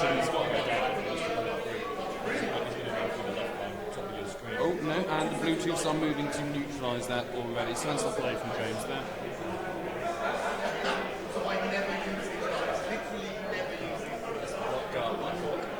I mean, they could be a roguish potential for going down the centre here. It's a hell of a play, but it could work out. It could work out. He's got just enough move with the go for it. And that's turn Bluetooth onto turn 7 bandits. This is really a real important turn here. Really important. So what are the bandits going to do? Well, if I were them, I'd be looking at that gap between the Black Orc and the Goblin and considering that move. Yes, granted it opens you up to attacking both sides, but you can free that player down at the bottom there, the one on the Bluetooth's left flank, then you've got passing options. And you know what? With games like this, it's always these rogue plays that will do you favours. It really can. Now, I think in this stage of the game, the bomb is actually becoming a liability as he doesn't have the hitting power to neutralise the Bluetooths. And he's playing the bomb already. That's a big gamble. Real big gamble. Failed.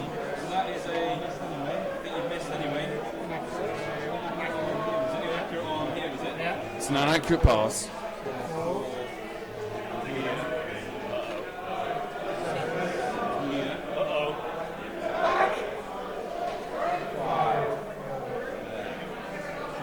So it's not brilliant, but it's not awful.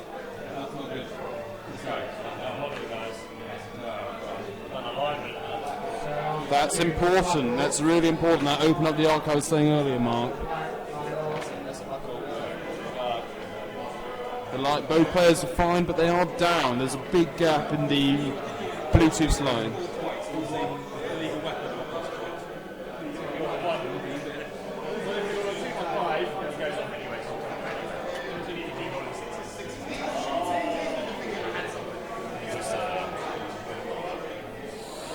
Now, I'm not going to lie, Mark. I think the bandits have been relying on their secret weapons a little bit too much. It's been working out-ish so far.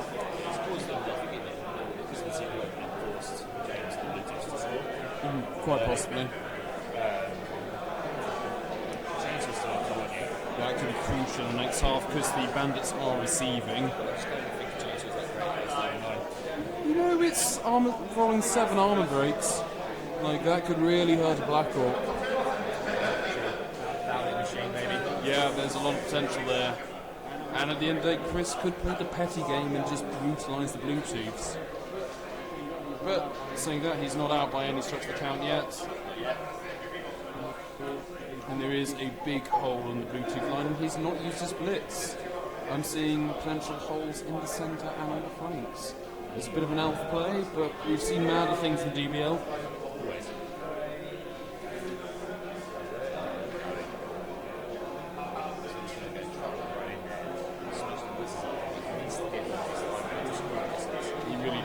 It's going to be hard, it's going to go for it. So he's doing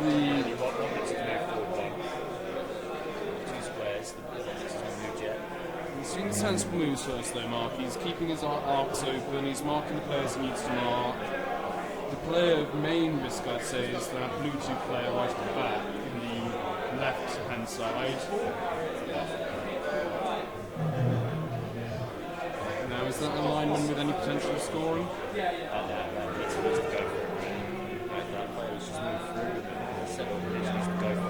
He needs to go for it twice.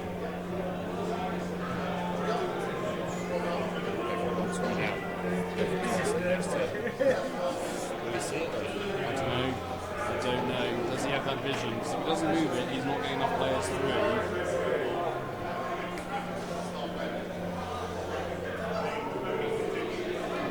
Deciding whether to go for it as we speak. He still has 2 rerolls there, Mark. Yes. 2 rerolls. That's an important facet here. Looks like only have 1. their advantage, using forbidden clauses on the double skull at one point.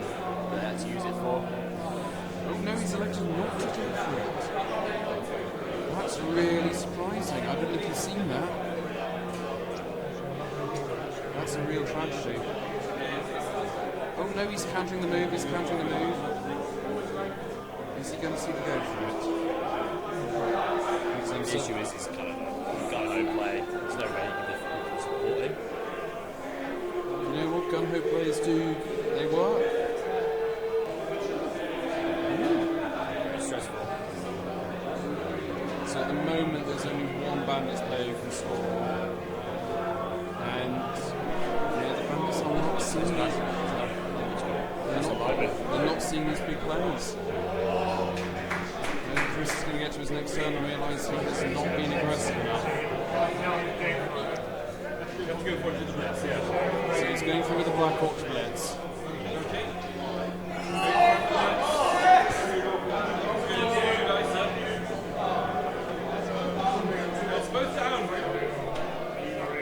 He's re-rolling after both down. Down he goes. That is a amateur. Rookie blitzer. Who is fine. He's down. This is Black Orcs done a good job there. He needs to run his lineman down. He really needs to run the lineman down.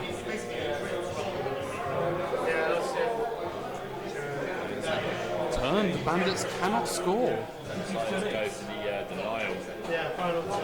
Turn 8 Bluetooths. I'm really surprised by that, Mark. I was expecting bolder play from the Bandits. The denial. I can't help but think that the Bandits coach is going to realise he's made an error here.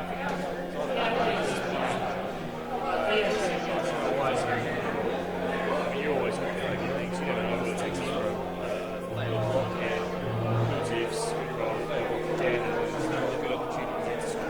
I mean, the only consolidation is the Bluetooths cannot score this turn. Although, do they have their Goblin? Is there any Goblin in play? No Goblin. In that case, we're finishing this half at 1-0 Bluetooths. It's 1-0, isn't it? It's half. Unless there's a particular roguish push. Let's change it.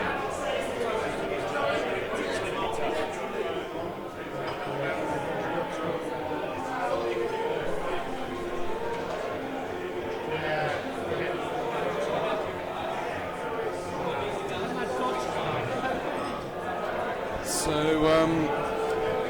at this stage of the game, it really, I wouldn't say it is everyone's, because the Bluetooths are definitely in favour, but the Bandits are receiving next half, and they can bring their chainsaw. Now, if they're lucky, they may keep their bomber, and maybe it's their coach's plan to grind out to a 1-0, go to extra time. I don't know, but again, with this game in particular, it's going to be really crucial who comes back. The Bluetooths are hamstrung with that Black Orc being injured in this next game, and he's a big player for them. Any Orc team's going to suffer with only 3 Black Orcs, so we'll have to see.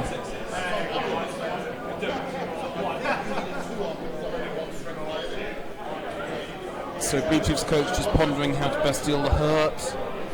There's a lot of thought going into this.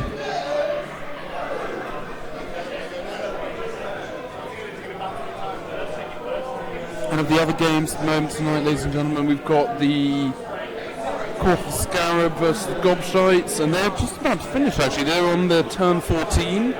The Swashbucklers, who were the Dwarf team of ill repute, versus the Mariners. That's the High Elf team, who did very well last year.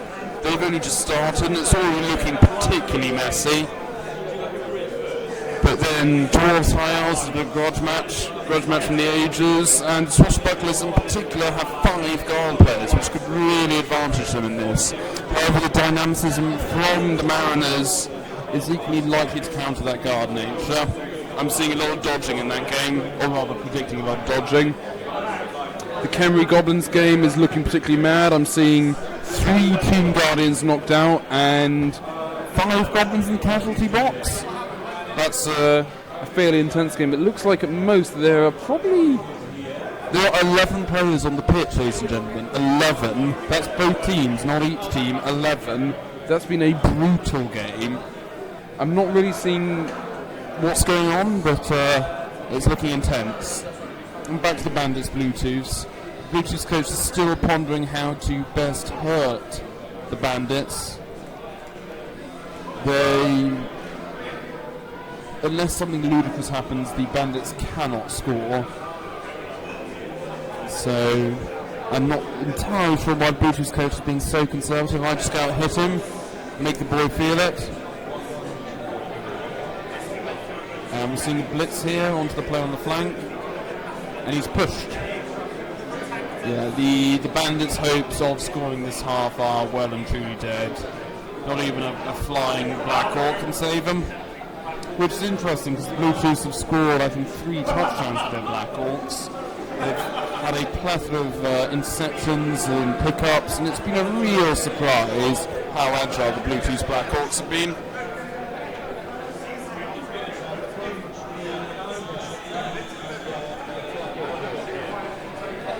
So they're giving pain on the line. It's looking good. The Trolls there riding his pay. And it's a slow turn for the Bluetooths. Not many arm breaks, if any. There's a lot of pushes. It's subtle, it's slow. It's what we expected. It's Orcs versus Orcs. It's grinding. It's conservative. That's what you expect. Sorry, gentlemen. You need to see a man about a dog. Okay. So we're 2 hours in already. We have been streaming for about half an hour before we started, but it looks like the Scarabs are in prime position to win this game. Which is a real turn off the books. The Gobshites will... I think so. The Gobshites will run in. I mean, there's loads of dead goblins. Bit unlucky for you, but you may have met his match today. So a fumbled goblin, he tried to throw a goblin in the cage and fumbled him. Just everything's went wrong. So I think they're right against Bell. So we're going to this time. And that's there, it's still 0-0. Only 10-3. It's the end of the game, but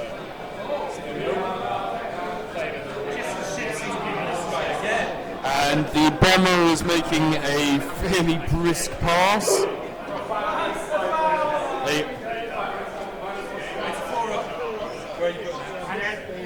This is dangerous.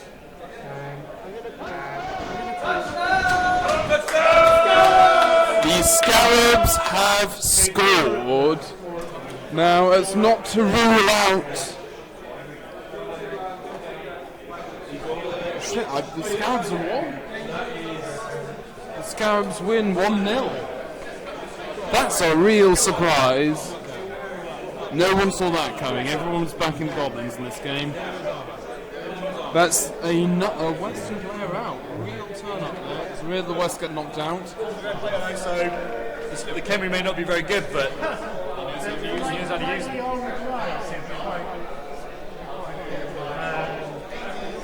So that means these Scarabs are playing the Alkies in the... Oh! No, correction, ladies and gentlemen, I am being preemptive. The Gobshites have a turn to score, and if anyone can score a one-turn touchdown, it's Goblins. Do not have the Doom Glider though. It's going to be bold. So we'll see what happens there. And Chris, the Bandit's just debating how to best pile on the hurt. He's thinking slowly as a greenskin captain. He's recently been distracted by his drinks and his cigarettes, and indeed working out actually how many players he has on the team. Fortunately, the number 11 is very handy for all players, so it's just 2 ones after another, so they generally can get it. Breaking news. And over to our game squig, Dan. Last turn, Goblins versus Khemri. Hugh is setting up for the 1-turn touchdown. Final turn of the game, could tie it up for the draw. Big news there, ladies and gentlemen. Big news. Keep you up to date with that one. That's intense, frisky action from Goblins and Skeletons. It's going to throw the bony action. Bony action.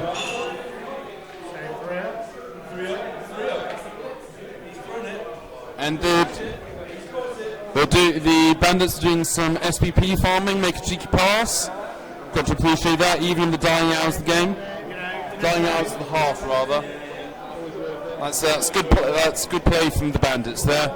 I'm not going to lie, Mark, I'm disappointed they didn't go for the touchdown. There was a couple of go for it there to potentially score. I mean, if that had been a go for it, I don't know why it's stuck in front. They see things they don't see. And They see it after the fact. We're trying to be quiet. yeah, ladies and gentlemen, Mark and I are tactical genii, but we like not to interrupt the games because that's biased. I mean, personally, I'm supporting the bandits, and I'm fairly certain Mark is supporting the Blue Chiefs, and I'm fairly certain we give some hefty advice to the coaches. But you know what? That would just be rude. Although if I was playing the bandits, I'd be winning 10-0 by now. So You always have to back yourself. got to back yourself. And over to PD Peter. Oh, gentlemen, I have an update from the Gobshites versus Scarabs game. It's a foregone conclusion now. It's in the final turn. It could be, but if otherwise, it's 1-0 to the to Scarabs. Is this guy's prediction right here? Peter, do you have So I didn't predict this, but here we go. So we're gonna watch this game from afar. We can't really transfer over to it very easily at all. But we're just gonna see what happens. So it looks like the Goblins got the ball. Our budget compared to the NFL is Minimal. Maybe 10%. If anyone would like to pay us sponsorship money, I'm looking at you, Coca-Cola. Orchidas. Coca-Cola. Spike Magazine. Anything. And McMurphy's Burgers.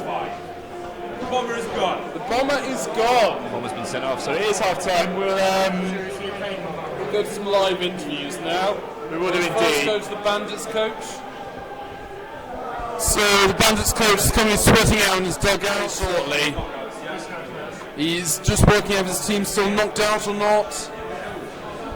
And both the players knocked out still. So,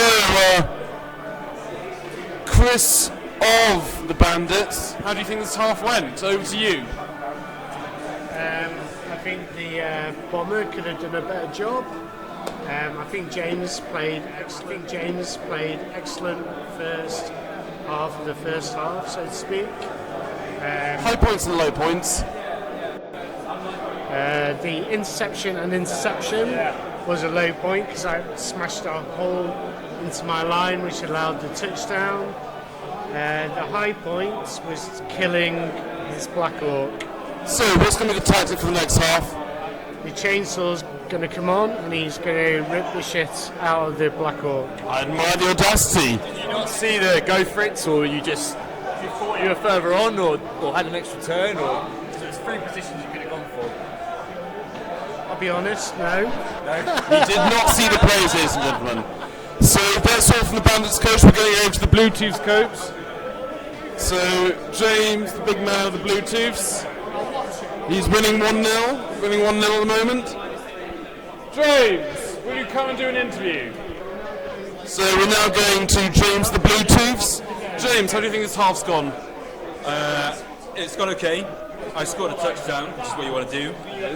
I think I probably could have strung it out a bit more in that sort of, scoring on turn 6 is not ideal. I could have probably wasted a bit more time, but I thought I'd play it safe. So, high points and low points going into the second half.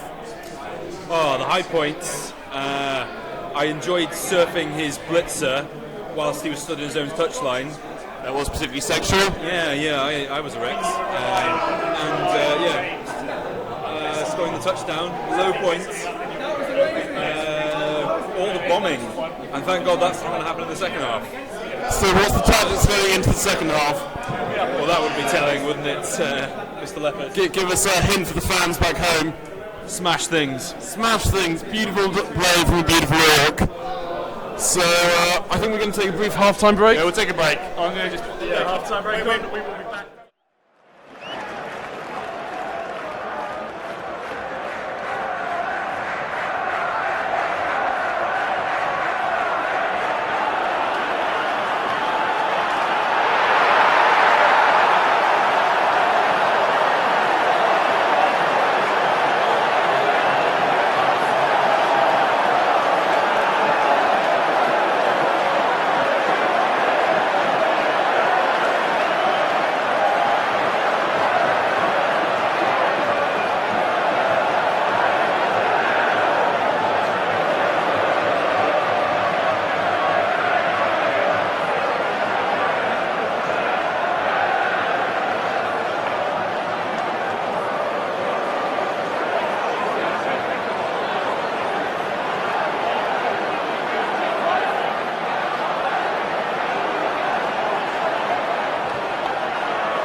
joined by Hugh here.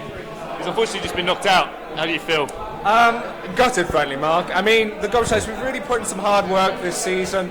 People weren't expecting us. 1,000 to 1 underdogs. We came in, had some decent sponsors, brought in some players that maybe before flying under the radar, that other teams were signing up. And I decided to rank you as 1,000 to 1. I know. Well, thank you for that. Just for a laugh. I don't think it's a laugh. Next year, I'd like at least 25 to 1. Just well, you know what? At least 25 to 1.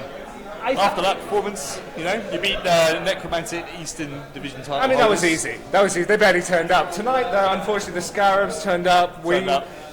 We weren't used to playing in subterranean, conditions. Well, we didn't like it. No, we did not like it at all. Couldn't see the sky. We're a desert team, and we like to play in the desert in front of our fans. Because we are beach volleyball style, that's what the fans like.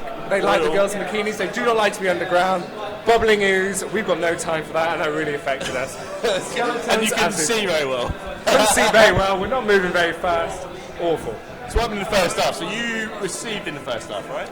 I received in the first half, and let's just say I got overstimulated. I think because of the bubbling ooze from the ground, you get that moment of lubrication on you, things happen a bit quicker than you want. Frothing just drives you mad. Frothing just drove me mad. So I came at the far left-hand side of the pitch, and sometimes if you leave yourself exposed, you're going to get punished for that. That's true. That's true. That's the life of blood. True. And actually, I think it seemed like you got battered as well. Yeah, everybody got injured, broken, smashed to pieces. I've been very lucky with my army rolls so far the DBL season. Today I had 9 players in the injury bench. I knew it would catch up. You Mel injured nobody. Yeah. So no one's injured me. No one's injured a single one of my players all season until tonight, where 6 of them killed and then 4 killed. No, it's killed. Sorry, 6 of them in the serious injury or missed next game. Yeah. 1 dead. Right. And then 4 in the KO bin by the end of the second half. So it hits you eventually. Eventually it catches up, and at the worst time. This is it. I think the issue is, and I would like to inquest in this. We have a Scarab player playing with Goblin dice.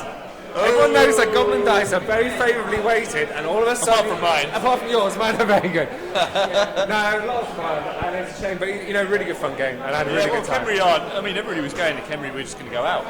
They thought you would just smash them. I mean, all that Agility 4 goblins, the blodging goblins. Honestly, all we were saying to him before, all you Western guys are all making these tactics. Hit the goblins. Literally, hit the goblins and they'll die. I got through this far because people tried to play Blood Bowl against me. They tried to play tactically, look at the angles and things. Tonight the Khemri actually did what you meant to against Goblin. I just wanted to twat them in the face. Yeah. And it's literally all you need to do. Always hit the chainsaw guy. It is not rocket surgery. You just go straight in and stand next to them and they're not going to do anything. Exactly. I think as well I played a bit... I've been playing goblins in a very aggressive manner, as you've seen before, Mark. A lot of blitzing, complicated dodging. It took me until the second half to start doing my more complex dodging moves, which actually got me this star, rather than actually trying to do sensible things. Well, the first half against Mel was a breeze. And it was only in the second half it got a bit scary, but you just held on. I mean, it should have been 2-0. Yeah, I mean, I probably should have done that, but then tonight it came down to it. I should have maybe scored in the first half. I got a bit carried away and thought I went for it 3 times, which I could have done. Yeah. If I hadn't have done that, then I'd have been 4 minutes away. But I got a bit excited, and I think if a couple of dice or something went, but it was close. It was good fun. And I hope Khemri do well. They're playing Phil and his vampires in the next half. So we've got Phil with the vampires, as you say, against Khemri. Who do you think? I think them 2 Guardians could just about finish Phil off. They're very good. They're so strong. Yeah. They are so strong. Phil's other team is Khemri. Yeah, I mean, if you can't, I mean, I take Phil. He knows what he's doing. I think Phil can do it, but smash. Plays a lot of games. Yeah, he's a really good player. There's a lot of games of Blood Bowl 2 online, so he's really good, and he knows exactly where to put stuff. And he's a really good player. He's a really nice guy. He's just hitting people straight in the face, and it's not complex. It's not subtle. And it fucking works. You can't do anything else with Khemri because they can't pick up the ball. They can't throw it. They can't do anything with it. In fairness, tonight he was like, oh, they can't pick a ball, they can't make a pass. Made every pickup, made every pass, made every dodge. But people always say if you play for luck, and that's fine. Some people lucky enough, but you actually have to have a bit of luck. And Khemri, they pick up on the 4-up. 4-up's not too bad. If someone's your last with a reroll, absolutely fine. I mean, it's not like know, it's not like rolling dice. The problem is with them though, you'll get that in them games where you just never pick up. Yeah. And it sucks. Yeah, that's the problem with it. Alright, well, mate, he's a beautiful guy. Thanks for taking part, man. You've been a legend. You've got an award, so you're a champion, stunty champion, which I need to get you the award. We do. Built. I'm just glad I didn't get into the named rounds, but next year. Next year. Well, you're going to be at the final. Come along and say hello. It's going to be fun. There's going to be multiples of this. And this is quite nice because it means we're going to have a stunty one-day competition at some point, or maybe a stunty. The Cockleberry Cup. I'm going to join in on that using the pink wafers. That's it, and just have a bit of fun. So should we go? Thanks, mate. Thanks very much, man. Take care. We'll be back with the next half in a moment.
We are back.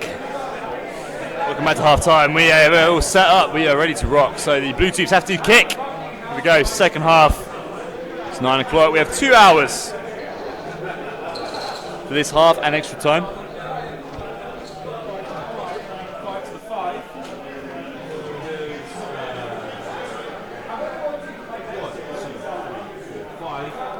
your Black Orc gadget in a minute. So what do you think then? Gobshite's gone.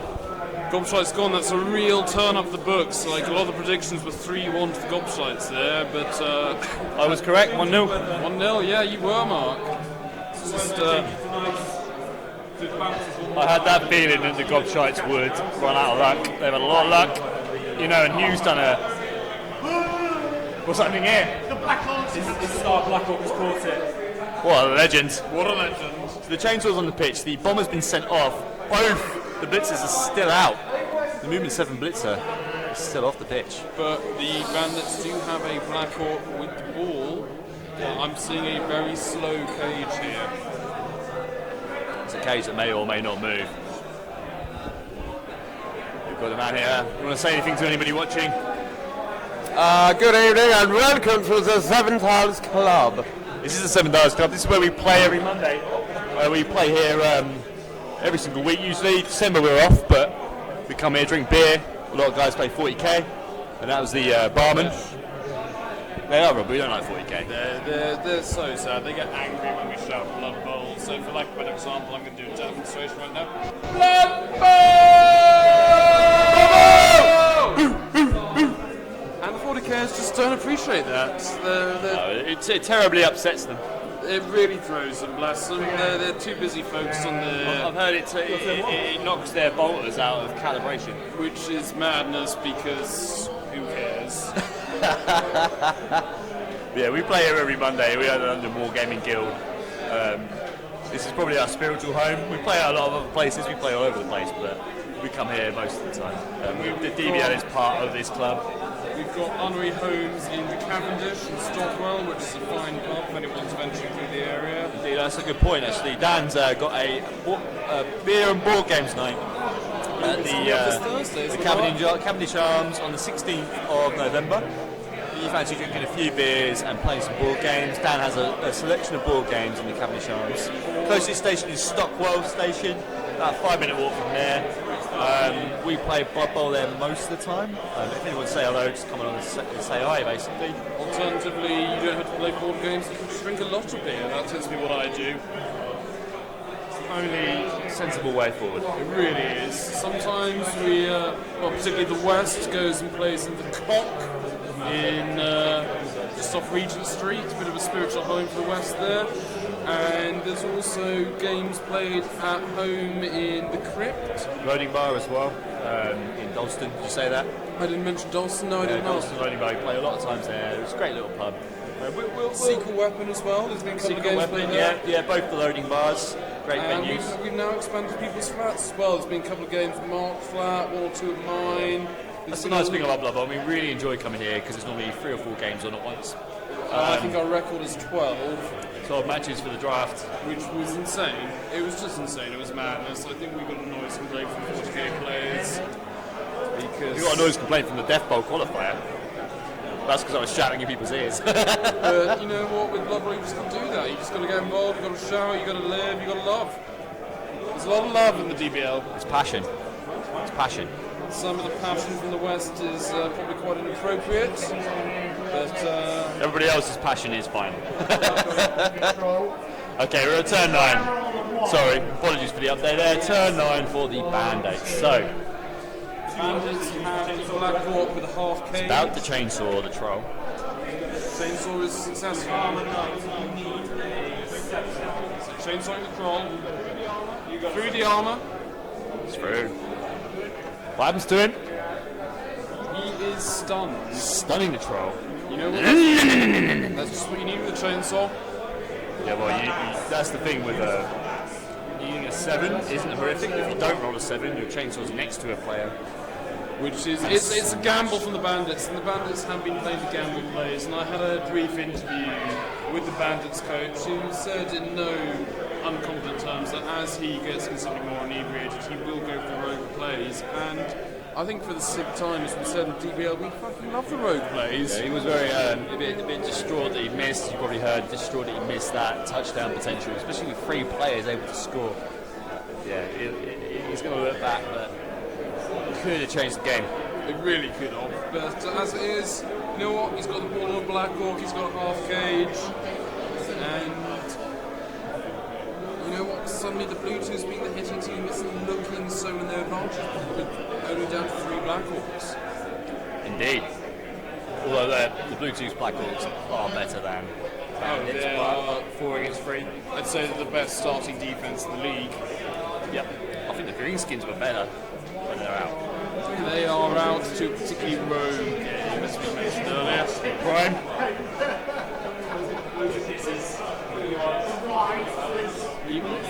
Is she watching? And this just in, we've got the Bandits coach wife watching. Hello, darling. How are you doing? Lovely to speak to you. I've only heard good things.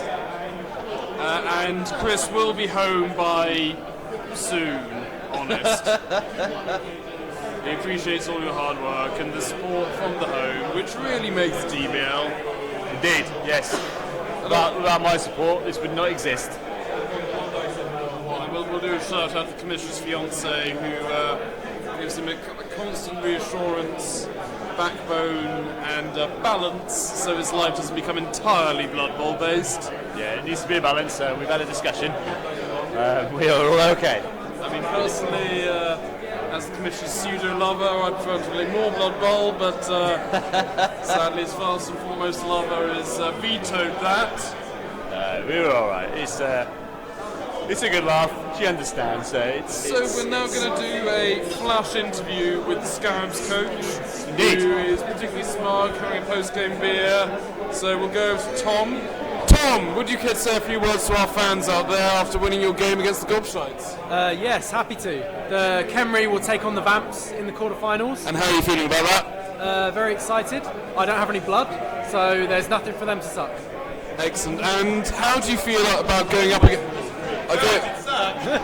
going up against the West again, particularly the leader and most sexual of the Western players? So far, the West haven't proved the challenge, so bring it on. So, would you say you're going to try and do boning the Vamps? Yes, I will be boning them. And I don't think hypnotic gaze works on me because I don't have any eyes. So. He has no eyes, ladies and gentlemen, although he does have a particularly fine cologne. So,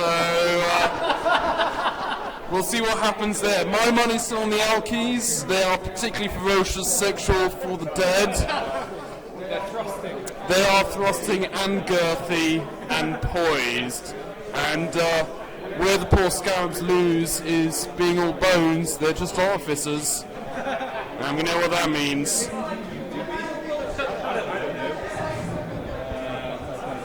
Thanks for that, Tom.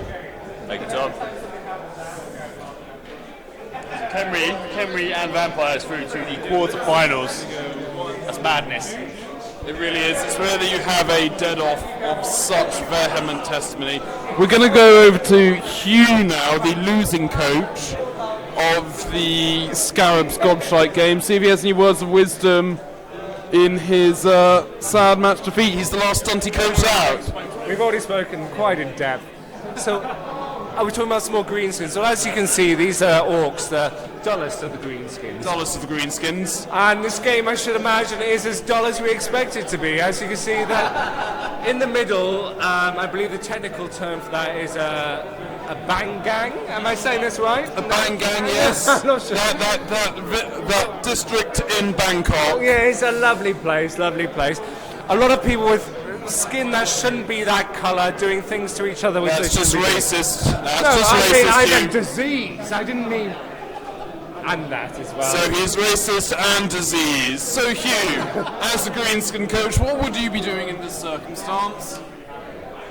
I would be doing some complex dodging out of tackle zones. He does love a good dodge. Hugh is famously dodgy. I would get the chainsaw, run it forwards, and ram it up his wrong'un. Ram it up his wrong'un, ladies and gentlemen. He's stunned a troll, he's rammed the troll up the wrong'un, and as we all know, trolls do regenerate, so his wrong'un is back intact. So, Tom, Hugh, how do you feel your game went? It was a really good fun game. And we do love fun in the DBL. We do. I feel I got a bit overstimulated in the first half. I thought a touchdown was on. It wasn't. And when you play against... Was there no consent for the touchdown? You know what? As the Khemri says to me, Kemi guys don't care about consent. They don't go for that. They just do what they can do. And I mean, when you're 9,000 years old, you've got to take what you can get. You do, but that's no excuse. You shouldn't be doing that. Wise words. And final play of the game, I went for a long bomb, throwing a goblin over the top. Needed to roll a few 2-ups, failed them all. And that is a damn shame, because it takes one of our sexiest, caddish and roguish players out of the DBL. But fortunately he's got a beer, he's stroking his nipples, he's got a semi on, he's having a great day at the office. And live update from the Swashbucklers Mariner game. We have a touchdown from the Mariners on turn 6. Turn 7? Turn 7 touchdown from the Mariners. It's going to be hard, very hard for Swashbucklers to equalise. But if anyone can do it, it's the Swashbucklers. I don't know about Swashbucklers. I don't think they're going to score in 2 turns.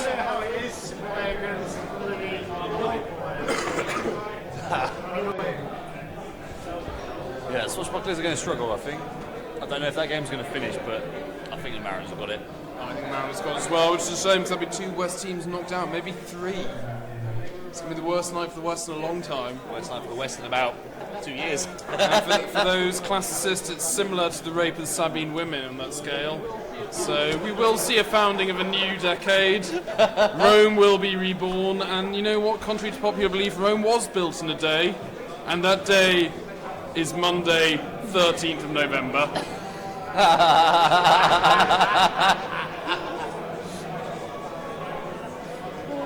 Over to Rory, Mariners coach. I call bullshit. So Rory, how do you feel the game's been going so far? Top of turn 7 touchdown for the High Elves, stalled for 4 turns. Received, stalled for 4 turns. I could turn down a turn 3 touchdown. So the Dwarves have got 2 turns to score. Only 1 KO, and that's a Dwarf. A Dwarf's KO'd. Now, Rory, how do you counter that morally by playing a fucking elf team to quote, unquote, DBL coaches? I play the worst elf team. Now, most spectators would view the elf union team as the worst elf team. How do you feel about that? Yeah, it's a decent shout. I think their blitzers have got 2 tier 1 skills in block and sidestep, which my blitzers don't start with. Their catchers are better because they have nerves of steel and catch. My linemen are better and my throwers better. So depends how you play the game, right? Now, how do you feel the rest of the game's going to go? Well, I hope that his bribe fails so that he loses the death roller. And has the death roller been much of a part in this game? No, he didn't start with it because I received. So he's got 2 turns. Hopefully he fails his bribe re-roll and then he's out. Big gamble from the Mariners. Then we'll go back to the Blue Chiefs Bandits. So Mark, what's been happening in the game whilst we're interviewing other coaches? It's turn 10 for the Bandits. I think they're still umming and ahhing about their turn. They need to delay. Let's go 2.5. So, in ideal situation, you say a 1-1 draw going to extra time? That's got to be the plan, unless he wants to go for the 2-2. It's so difficult. It really is. 2 touchdowns in a half is almost impossible. Unless you get that turnover touchdown, but even then, it's impossible. You need all kinds of things to go in your favour. 2 riots, high kicks, blitzes. And as we've heard earlier, ladies and gentlemen, the odds of riot going in your favour is 2.4%. That's very low. I mean, I am a gambling man, I do like those odds, but if I was playing one of these teams, I wouldn't. No. You've got to set up for a draw. And we have seen a couple of really key DBL matches be decided by those rogue riots. Oh, and the chainsaw's re-rolling on a loner. It's a success. That's a big gamble from the Bandits coach. Big gamble. Fouling the troll. And he fails again! My God, ladies and gentlemen, you do not see that often happen.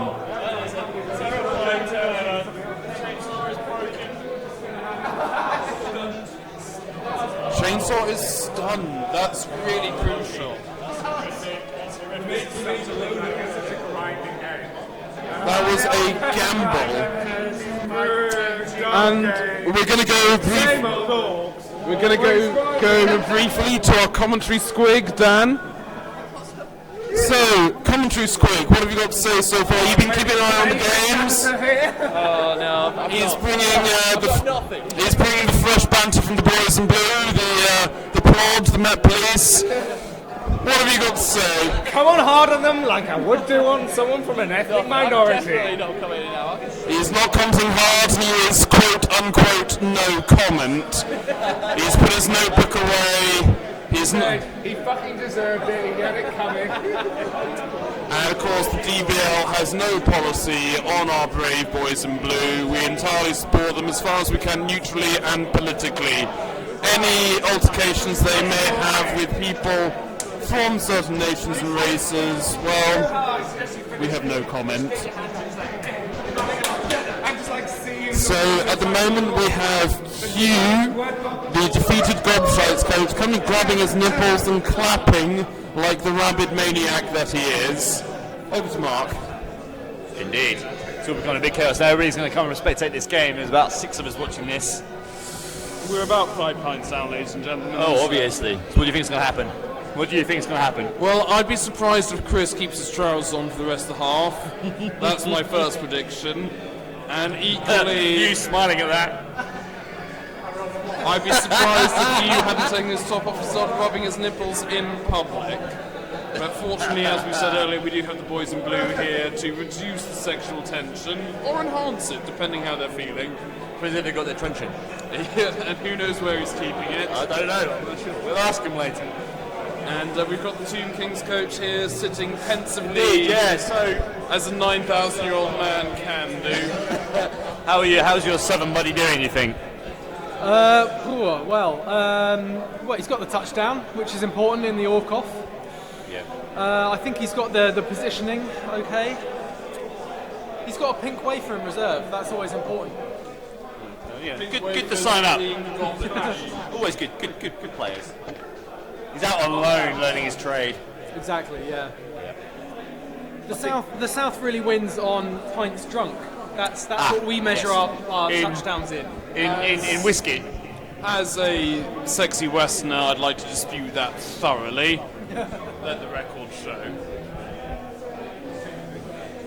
You tend to drink spirits though. Spirits are the way you like in the West. Just like anything. Anything. Petrol. Petrol's got the central sign. Lube. Pint of lube. Wine gums. Okay. Any form of mild stimulant, please. He's got the block. Someone's gone both down. He's smashed the Black Hawk down in the centre there. No armour breaks. There's been a few.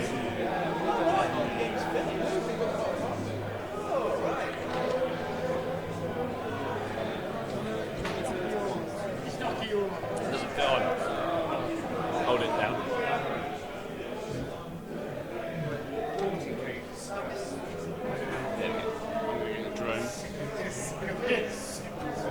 So, it's definitely a clusterfuck, as we call it, in the DBL. The ball is gettable, I believe. Those Bluetooths can get through, they can probably get the ball. It's meant if they want to or not.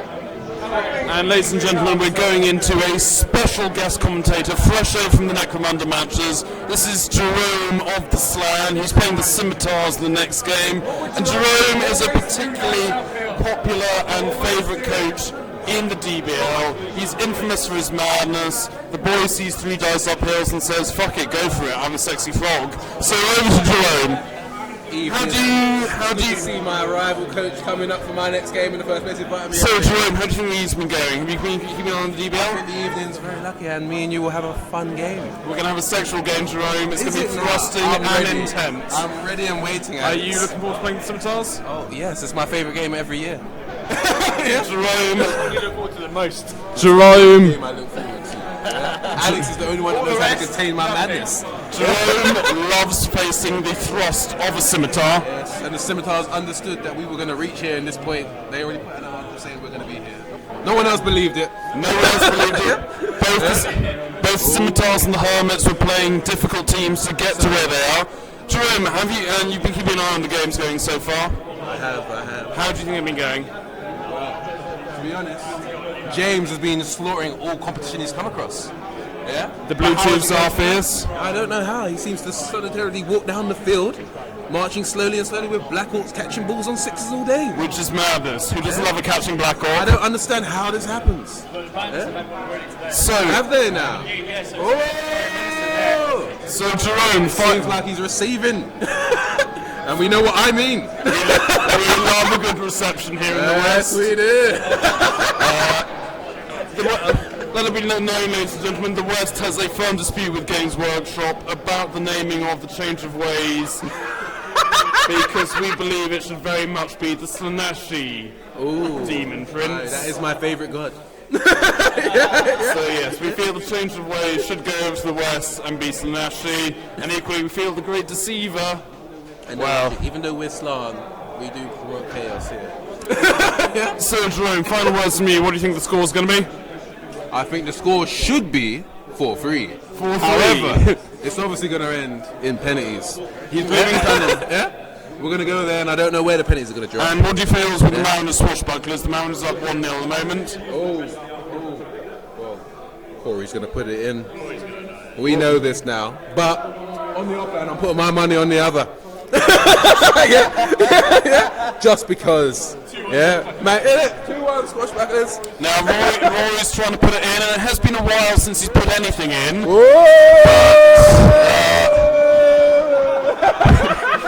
Equally, Rory's just raising an ear to that. Equally, who knows what a dwarf team with a death roll and a bribe could do? Yes. I'd like to thank Jerome for his kind commentary. And I'll be back again at some point. Excellent, Jerome. We look forward to it. I love you, Alex. Stay sexy. Yeah, we'll face each other next week. Whoop whoop. And back to Mark and the real game. I have no idea what's happening. Too interested in that. So a troll just did a one dice blitz. Oh wow, okay. On the ball carrier and it's both down. Both down. No armor breaks, but the ball is free. Ball is loose. Okay. Could you put the little token where the ball is? The troll allegedly has gone for a blitz. Got up, blitzed the ball carrier. He is down. Turnover, but it's loose.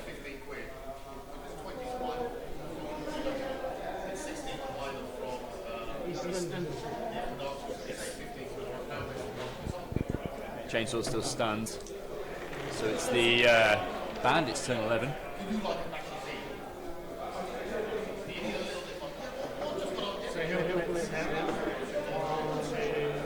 Okay. Blitz number 4.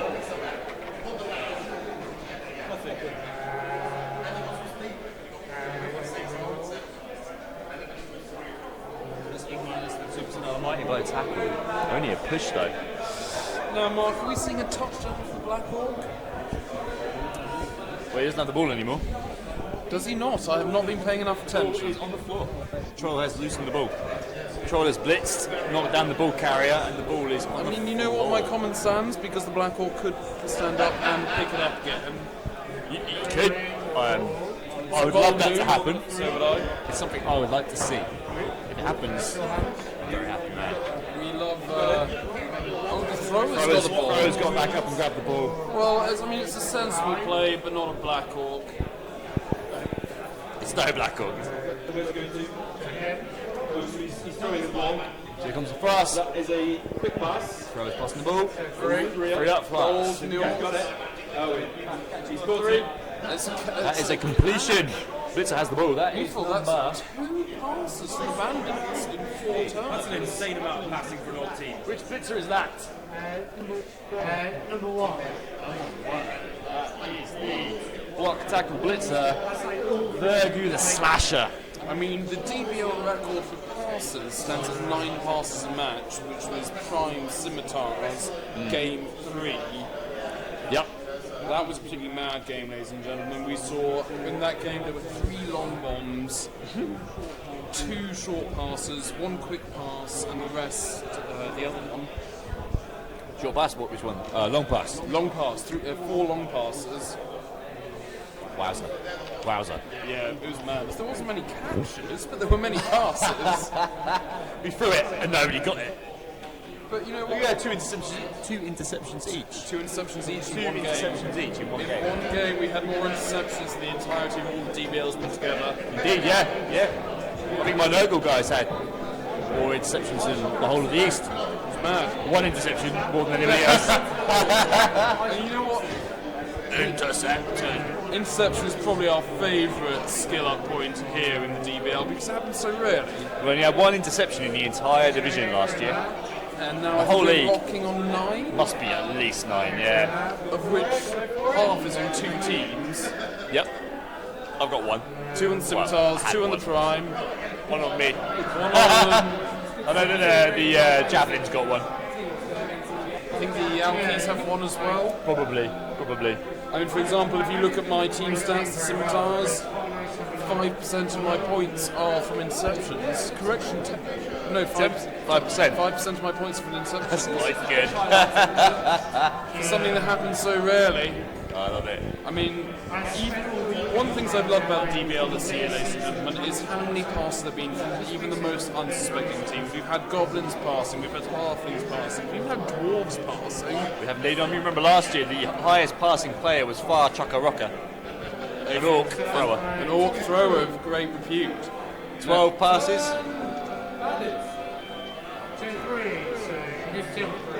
Turn 11 to the Blue Chiefs. This year we're going in with a hell of a lot of passes coming into these final rounds. I believe the Mariners are up to nearly 20.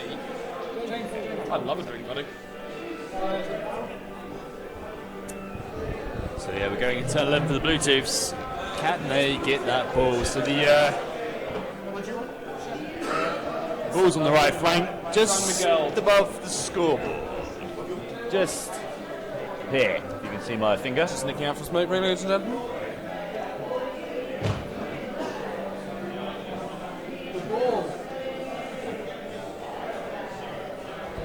No side-by-side coaching, anybody. We're trying our best to be quiet. The Goblin's currently not on the pitch, though. He's currently chilling. So is that why don't we get one of those Sky interviews with the coaches in the middle of the match? We did have a few of those. Yeah. So why have you kept the pink wafer off the pitch? Yeah, why is the Goblin off the pitch there, James? Is it a tactical decision? Is it a one-turn touchdown type threat? It's not turn 16. That's the answer. I've got 11 men that I can put on the pitch apart from him. Keeping him back for the 1-turn touchdown. I think if you'd been down to 10 players and you needed him, at least he would have been there as a reserve. But keep him as a backup, absolutely. Backup, lob, throw the pink wafers. I heard the bandits like them, they're tasty biscuits. You just want to see your lovely paint job on the pitch, Mark. I think it's not as good as his.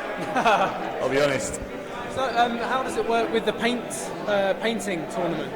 So who votes for it? Do we vote, or do you, as the commish, vote for best painted? So I'm going to sort it out next week or this week. It's going to literally be I'm going to ask everybody individually who they want to vote for as their best painted team that they've seen, and then we will make a selection as the 5 of us as a governor. So like if the Blue Chiefs come in and they get the most of those votes, they'll be one of the ones we can choose. So I mean, if like Blue Chiefs, yourself, or whoever gets selected a couple of times, and then we'll choose the top 5. Okay. And then me, Rory, Phil, Dan, and Howard will choose the top player to win it. Just because it's difficult to get everybody to vote for different teams because different people play different teams. Yeah, of course. So do we take into account modelling as well? Anything. So I will message everybody independently and ask what was the prettiest team you played or what was the prettiest team you saw, and get like a top 2 or 3. Oh, okay. That's the idea. I'd just like to shout out to my girlfriend who is watching right now, who asks, why is the Goblin off the pitch, James? I think I've answered that question.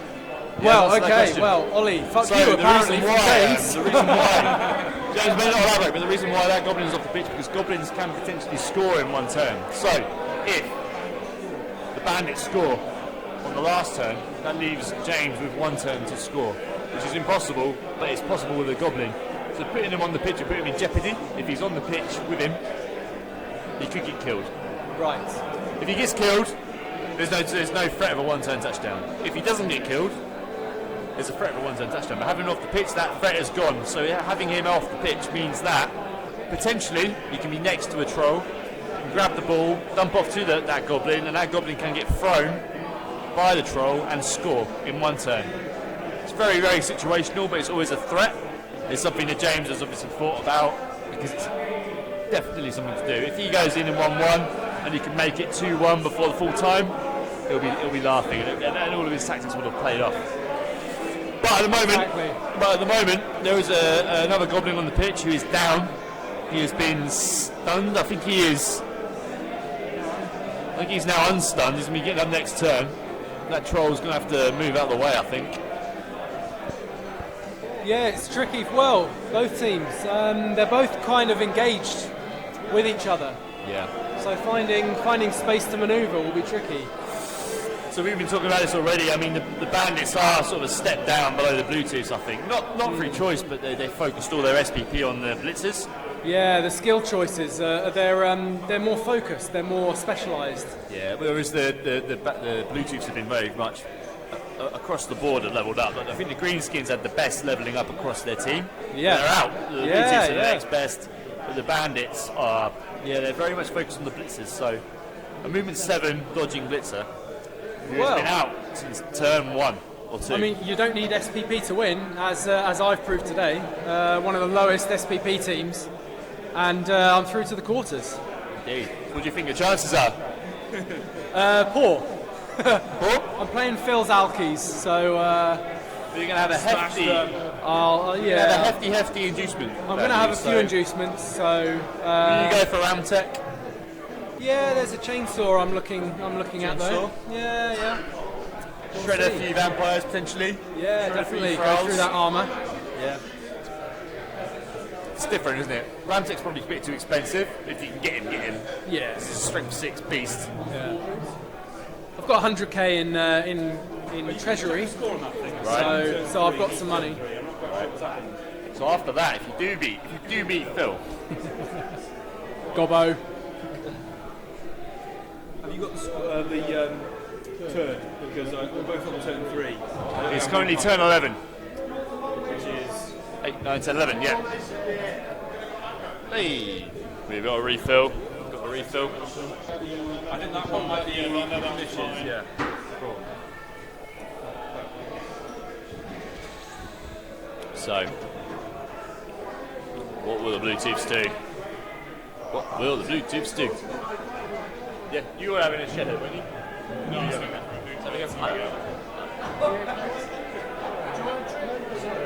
No, that's fine. She was getting me one. It's fine. No, that's cool. The secret to the DBL success is beer. I'm not ready. Without beer, there would be no success. We're going to pass it back to Alex. It's well known that most coaches play better about 4 drinks down. I certainly am at my peak performance 4 drinks down. 2 or 3 points is fine for me. Last 4 or 5, defeated. See, I find I enter a Zen focus zone of that inebriated induced confidence where, you know what, you see those long bombs and 6-ups and then suddenly they're the best tactical move to go for. And when you have that confidence, the dice back you. So the Bluetooths move. The Bluetooths moving up. Sensible play from the Bluetooths. It's going to be hard for the bandits to break out from this.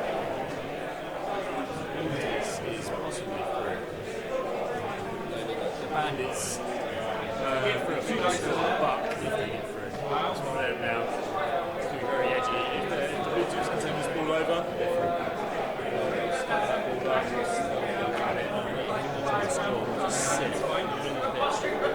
Go for 1-0, which is disappointing, but sensible. Teams. I mean, to be fair, in the round of 32 and even round of 16, we've been quite fortunate having 3-1s, 3-0s. There have been a lot of big scoring games, which has been a turn up for the books, because last year, I think it was 1-0s, 2-1s exclusively. I can't remember, but yeah, it was very, very regimental. It was always the higher value team. But this year, as we said earlier, it's been full of turn-ups, which has made the DBL 17 You know what, Mark? I'd say it's more interesting DBL 16. If not just for the numbers, just for the variety of play.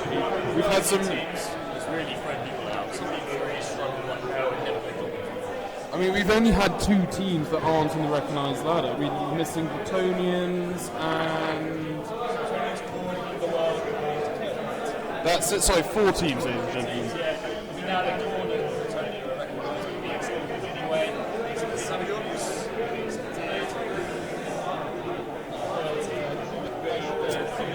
So yeah, there were a couple of coaches who tried Savage Orcs in the ladder, and it was a disaster. It's horrible for me. They're fun on paper, but suicidal to play in anything. Truly much more fun. The Savage Orcs just designed poorly. It's another knockout for the Bandits. That's big. That's really big. The Bandits are going to really struggle. The numbers are really starting to show. Well, they're down to that ball has been sealed, so they're down to 9 players, Mark. 9 players. 8 players. 9 players with the chainsaw. Down to 9 players for the chainsaw. It's crazy now. When you're down players in the cage, when you're playing a game, a caging team against a caging team, and you're down players, it becomes incredibly difficult.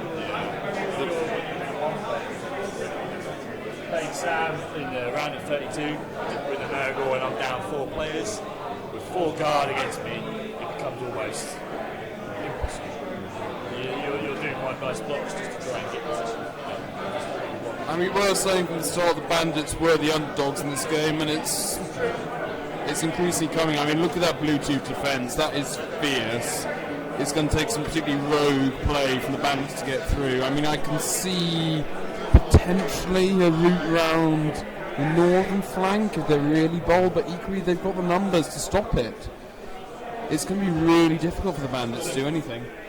I think the Bandits need to go for it. Just need to run people through now. They need to almost play a bit like a fast team. Go for it and then try and defend. I mean, they've got the re-rolls at the moment, so... Indeed, yeah, they do. So they need to, either this turn or next turn, they're still in position of the ball, run people through, and then try and pass to them and score in the next turn.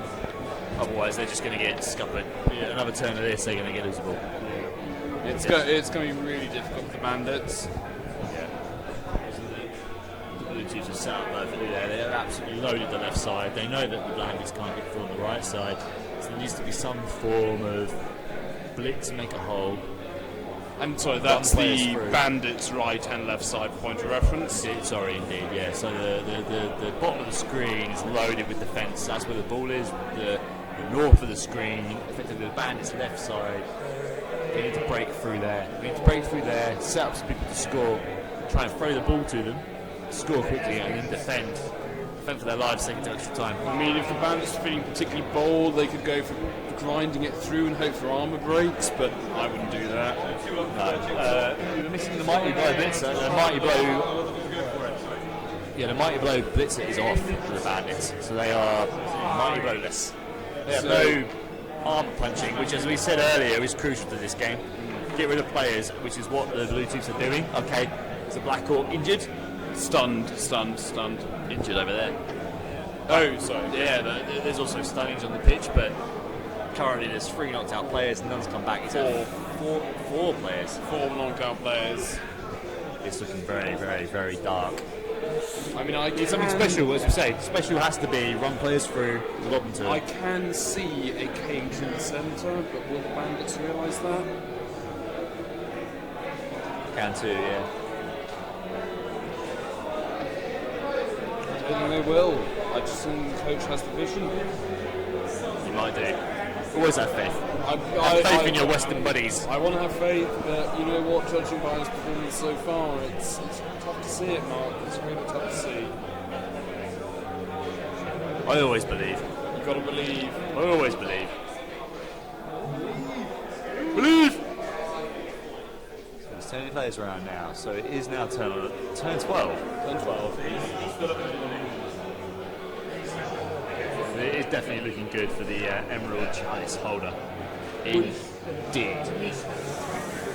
That'll put them against whoever wins the Swashbucklers Mariners game. It will indeed, yeah. So we, James has been looking to beat the Mariners. I know for a fact James has been eyeing up that game for a while.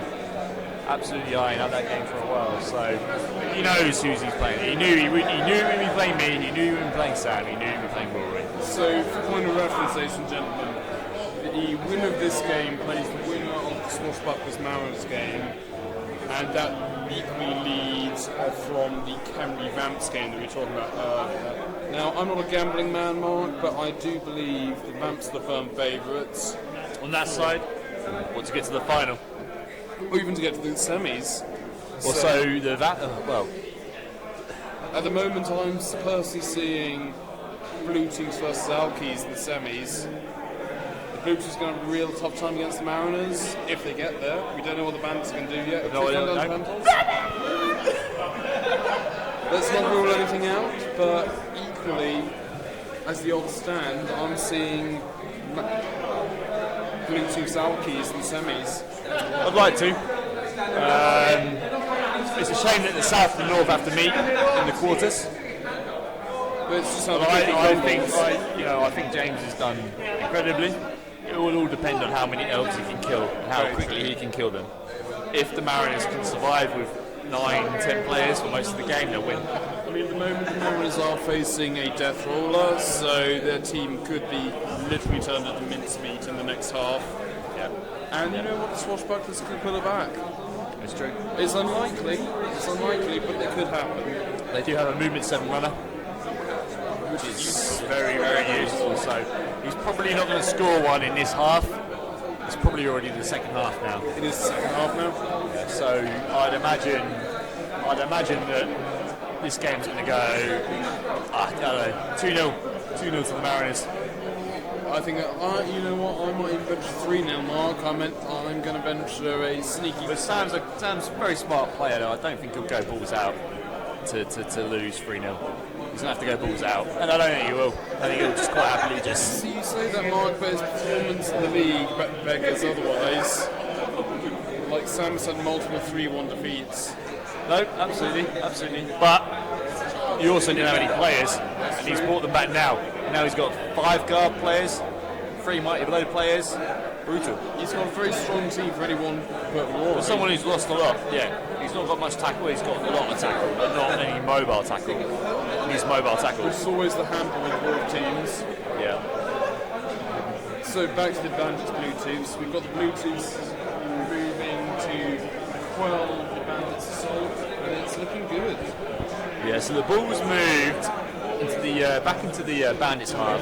It's the Blitzer, the green band, who is halfway down the he's looking at the troll. There. He is looking at the troll. He's pretty safe there. He's not going to get blitzed from there, but you never know. I know James scammed with the troll before, so I could see a dodging troll. That chainsaw's there, he's probably going to whack that chainsaw. That wouldn't be the sensible move.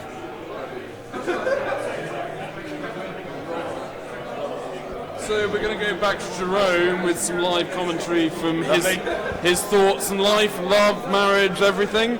So over to Jerome. Hello, sir. Are we called to the table again? So Jerome, with your expert vision, what do you think is happening in this game? Well, I think we have a standing game of Blood Bowl here, my friend. A standing game of Blood Bowl. It's going to go to the 1-1. That was game, is it? No, not dull. But slow. Yeah? Slow Blood Bowl. Yeah? We only see some KOs, but you know, I'm all about the cuddles. Yeah? We don't like murder here. The Slan do love the cuddles. Yes, we do. So, if you were the Bandits coach at the moment, what would you be doing? Bear in mind you can't leap. I'd pull everyone to the sideline and cause them and force them to follow me. Yeah? And once they're there, I'd chain push them off the field. So Jerome would go for the chain push. You know what? That's not a bad idea. I know, they don't see anything coming, do they? They really don't. Oh, what would you do, Alex? I tell you what I'd do, Jerome. I'd aim for a push through the middle. Oh, old school, right up the middle, yeah. I'd go for a delayed cage. We've got the chainsaw in a good position. We've got blitzers in a good position. But cages Are they a thing? What is this? Cages I don't are understand what you're definitely talking a thing, about. Jerome, as we mentioned, ladies and gentlemen, does play Slan and enjoys particularly roguish plays.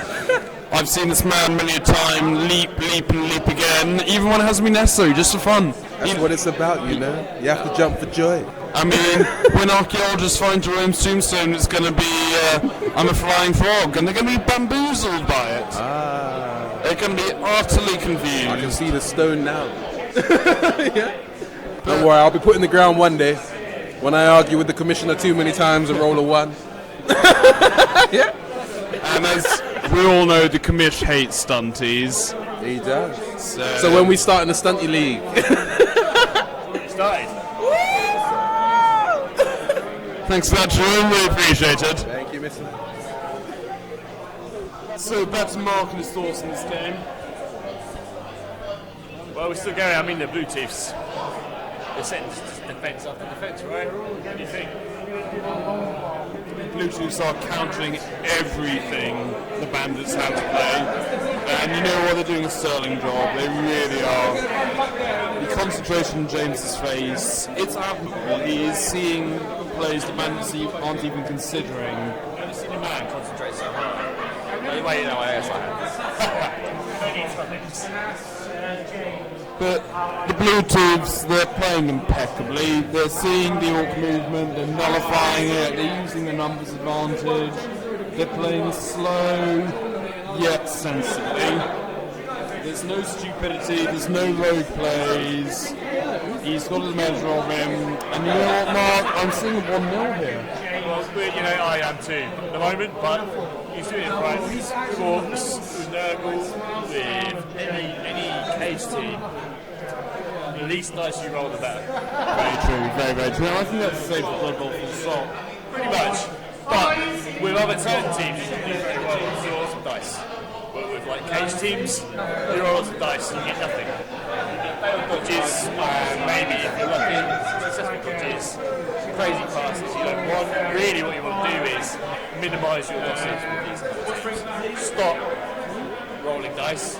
That sounds more counterintuitive, but stop rolling dice. Just do the easy stuff. Very sensible words there. If you do not, you're open. You're not fast enough to catch anybody. From this guy. Made a mistake. And I think the Blue Chiefs are really making the numbers advantage pay right now. Currently, let me just check the numbers. We are 2, 3, 4, 5, 6, 7, 8 against 11. Yeah, a 9 is wonderful. 9 versus 11, it's hard even for an agile team, and the Blue Chiefs have the numbers and the hitting power. It's the Bandits have lost all their star players. What really changed the game is the 2 weeks ago. It really was Turner, and that was poor play from the Bandits there. And we've had a double skull.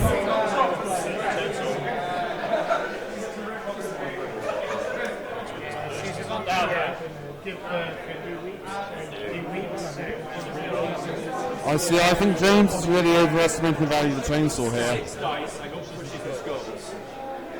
6 dice, all pushes except for 1 skull.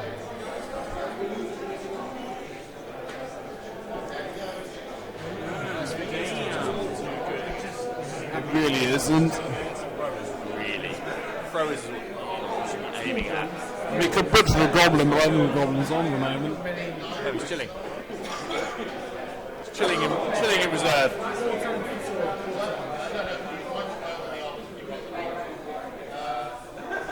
No, it's an intense game, ladies and gentlemen, but I hate to say it, I think the Blue Chiefs have this. They've got the numbers, they've got the skills, the odds are in their favour. The Bandits do something rogue, then maybe, but will the Bandits see the rogue? I don't think so. I mean, the odds are to be in your favour. Very nice, really.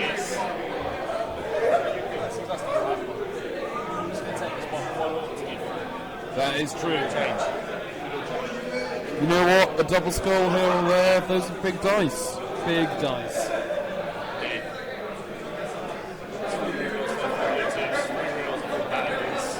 So, Blue. catastrophic horrific turnover. So I mean, if we're being entirely cynical, it's either going to be 2-0 Bluetooths or 1-1. But knowing the Bluetooths coach, I can't see them being that rogue. You know, what the good thing is he's left players back to defend. So if anybody does get through, he's got players to get back. He does indeed.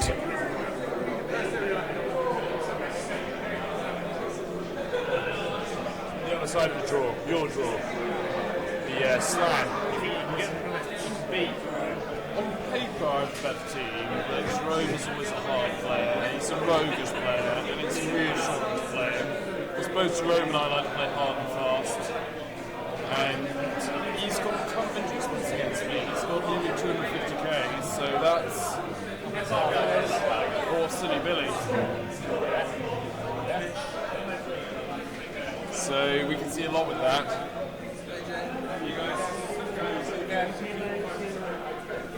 It's going to be an interesting game playing Islam because they defy all expectations. You can sell the best coach in the world and ruin it. There's nothing you can do. If they roll well, there's nothing you can do.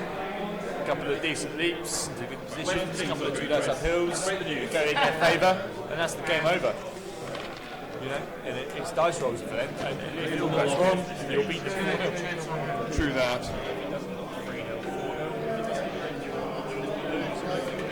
I mean, I'm going for receiving, and then It's fine. Chainsaw's failed to break through the Scaly scales of the troll. Chainsaw whiffs against the troll. He's blunted his blades. And against the Slan, I'm personally going for a turn for a touchdown, then grinding him down for the rest of the half, and then insert the ball again. Why not? Hey, why not? Why not? But, you know, eventually 4 catches. It is very true. You know what? I'd like to say now, I think that the semi-finals will probably be Mariners, I think. And they might just get past these two. If they're lucky. If they beat this game. If they're lucky. I'm personally seeing Mariners, Alkies, Whites, Scimitars. I think so. That's probably a fair cop. You think the Whites will beat the Zealots? I was going to say the Zealots will get through. I mean, you would say that, but the Whites have 3 rerolls and the Zealots have none. All it takes is 1-1 and the Zealots' whole game plan falls to pieces. So for point of reference, the Zealots and the Whites have been playing a game that reached 1-1 by the skin of its teeth at the end of its second half. The Whites are an undead team played by a very skilled player, Jimbo. Very seasoned veteran, firm fan favourite, firm recommendation. The Zealots played by Sam, newer coach, but equally he's got a lot of skill with him. Finished third, but he deserved to finish third. He really did. Compliment the other divisions. He really did not. The West B was particularly tight, emphasis on the tight division, and Sam, you know what? He's a very competent coach, and a lot of players underestimate him. They really do. And he's had some bad luck in the ladder. I mean, I seem to recall Martin's Scimitar's game where he lost 5-0, but certainly that has not been reflected in his... This game looks like it's progressed uphill. Since then it's all been fucking uphill. exciting. We picked the commentary in the right game. So these guys are just... Over to Hugo. Thanks for that, Hugo. Really appreciated. But yeah, the Zealots, they're the only Dark Elf team left in the league now. And he's got a lot of skills in the right places. He really does. Sam is a really competent coach. And it's going to be a really interesting extra half. I mean, I could possibly even see it going to penalties and then the Zealots winning through that. But Jimbo's got any rerolls left, he should win. If he goes to penalties, but he's got to stop the score and not score himself. It's more likely that the Zealots are going to score and he's going to struggle to score his own touchdown. So if the Zealots score, the Whites are done for. 4 turns, I think Sam can stop him for 4 turns. It's going to be tougher for Jimbo to score than it is for Sam. Because without being too prescriptive, as we said, the DBL has seen a huge amount of upsets this year. Odds on for the Alkies to beat Scarabs, the Mariners, just by being more agile, likely to beat either these Orc teams, even though both of them have played incredibly well throughout the league. Going over to the other half of the league, odds on the Scimitars are the favourite in just in pure terms of team value, but then counter that, the Hermits are truly roguish. And the Scimitars have a block against the Scarabs. As well? Yes, that's very true. The Prime, they're having struggled through the ladder, the league, are now in actually quite a good position. They've never been a bad team. They've never been a bad team. Good team. They've always all the skills they need. It's just they just struggled with the luck, I think. And they've had some good runs. If they come against Sam or Jimbo, who knows, man? There's really. It's off the pitch. Chainsaw down. Oh, and the Bandits are down to 8 men. Now it was difficult with 9, it's almost impossible with 8. I'm really seeing a 1-0 Bluetooths. Me too right now. There's something crazy happening, but there is a lineman there loose. If he was to secure one, standing up and moving, lineman there, And that's the northern lineman we're talking about. Yes. Sorry, this is left flank, north of the screen. But will the Bandits see it, and will they have the luck to make it?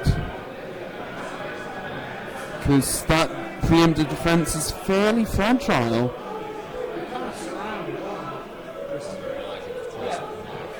And I enjoy mad plays. We love mad plays. But yeah, going back, Mark, I'm really backing these semis to be, as I said, Mariners, Alkies, Scimitars, Whites. Okay.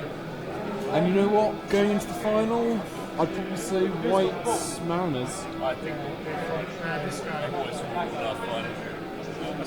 will those two in the same division. And then you know what? That leads on to probably Mariners winning. Turn 6. But it's going. You know what? We cannot predict these games. We're going off odds, no plays. We're going off what should win, not what necessarily.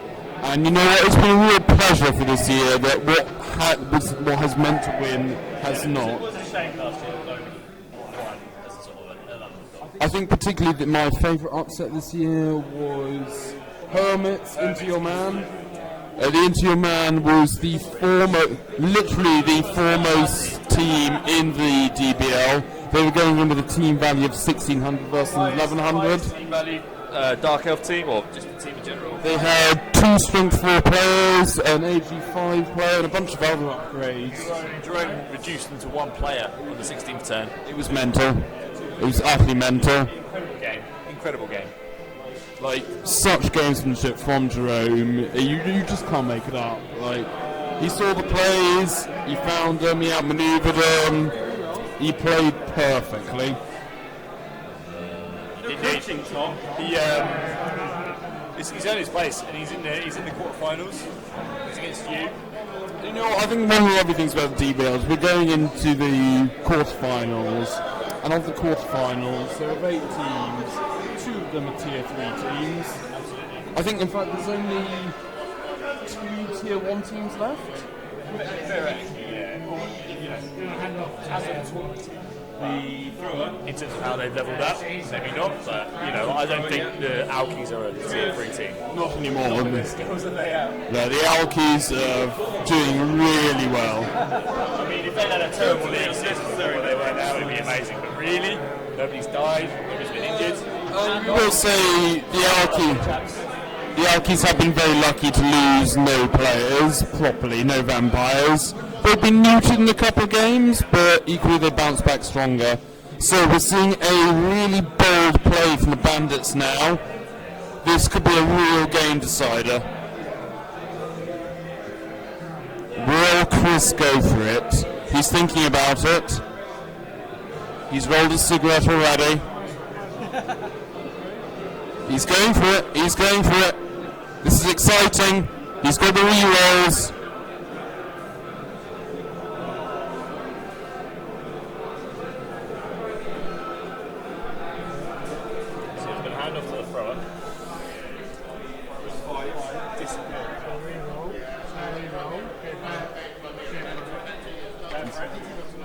Successful go for it. 3-up pass. This could be the third pass in the game from the Bandits.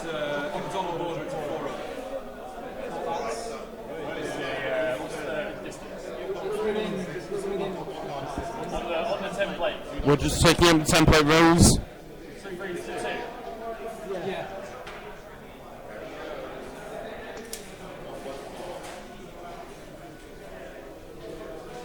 So this has a lot of potential, ladies and gentlemen. So does he want to go for it? He makes the pass!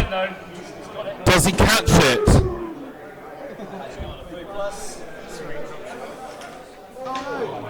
The dice goes off the table. Reroll.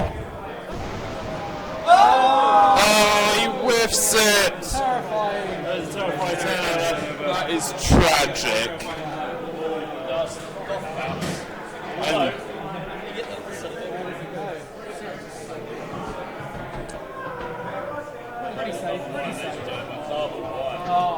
That is sad times for the Bandits.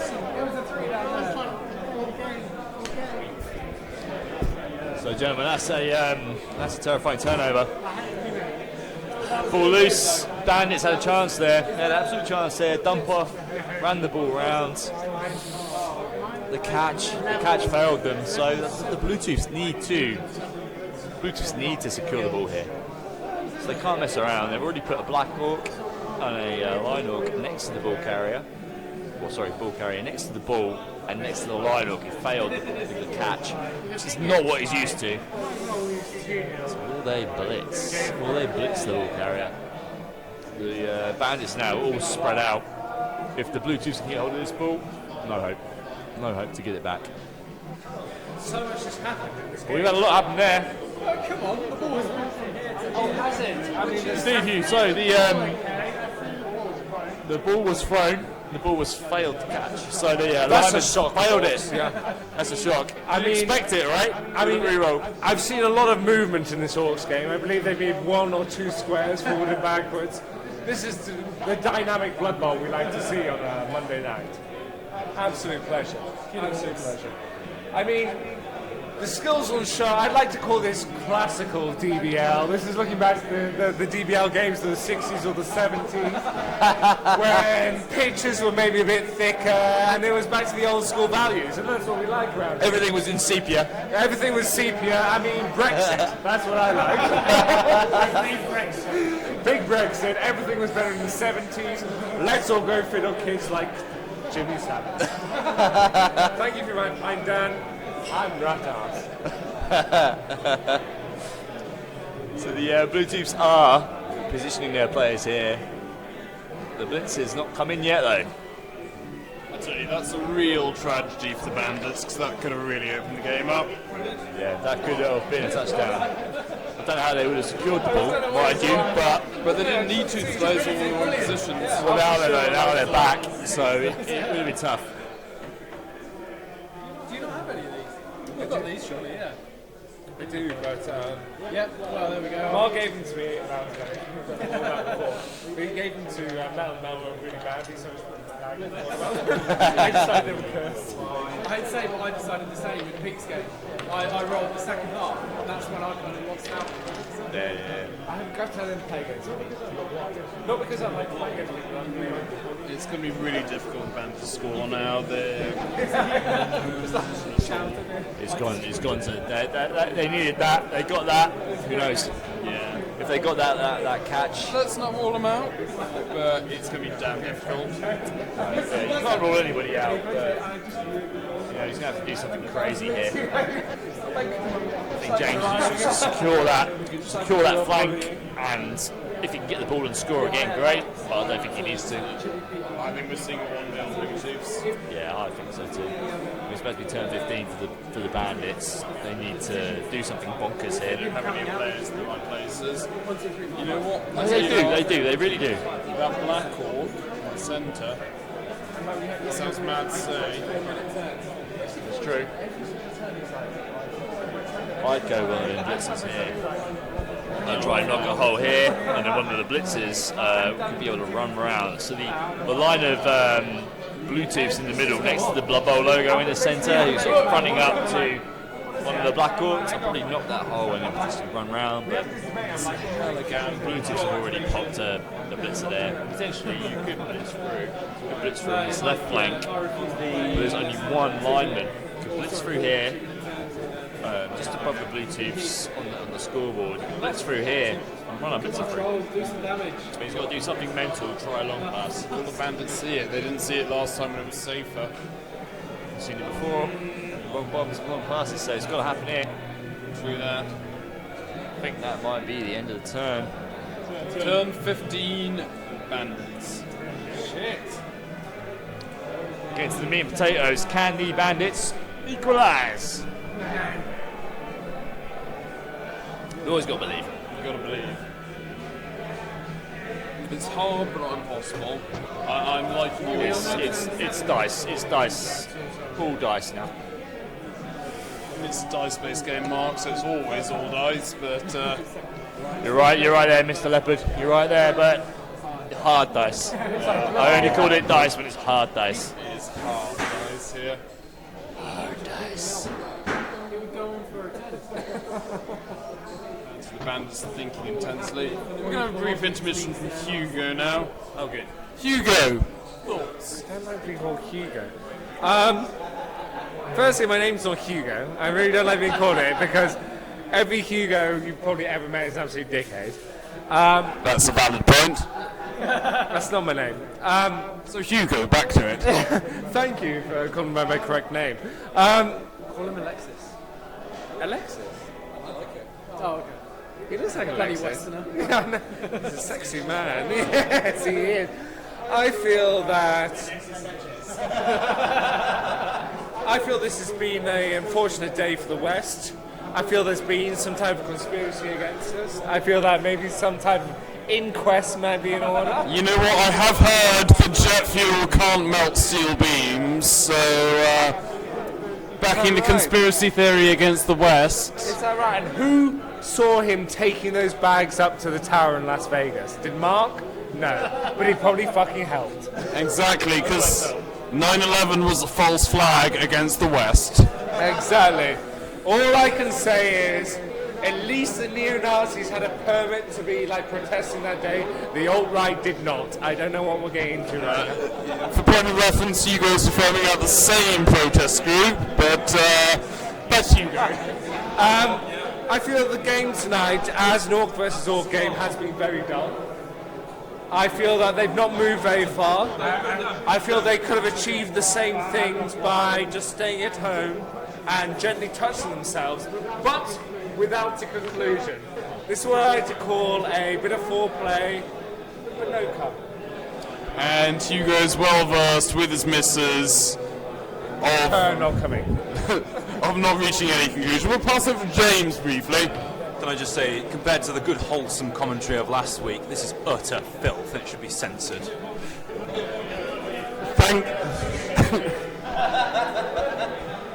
Thanks, James, for his Quaker views there. He can go back to the 19th century.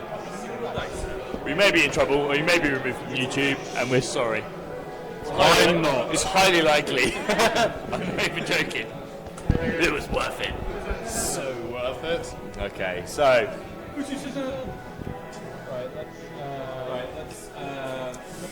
the 15 Bluetooths. Can they score another? I don't think so. Can they deny the score? Very much so. It's going to take something heroic from the bandits. They're not pulling it out. In fact, the bandits can't score. The bandits cannot score. We look like final time 1-0, ladies and gentlemen. It's like that way, doesn't it? To be fair, they couldn't stop that one.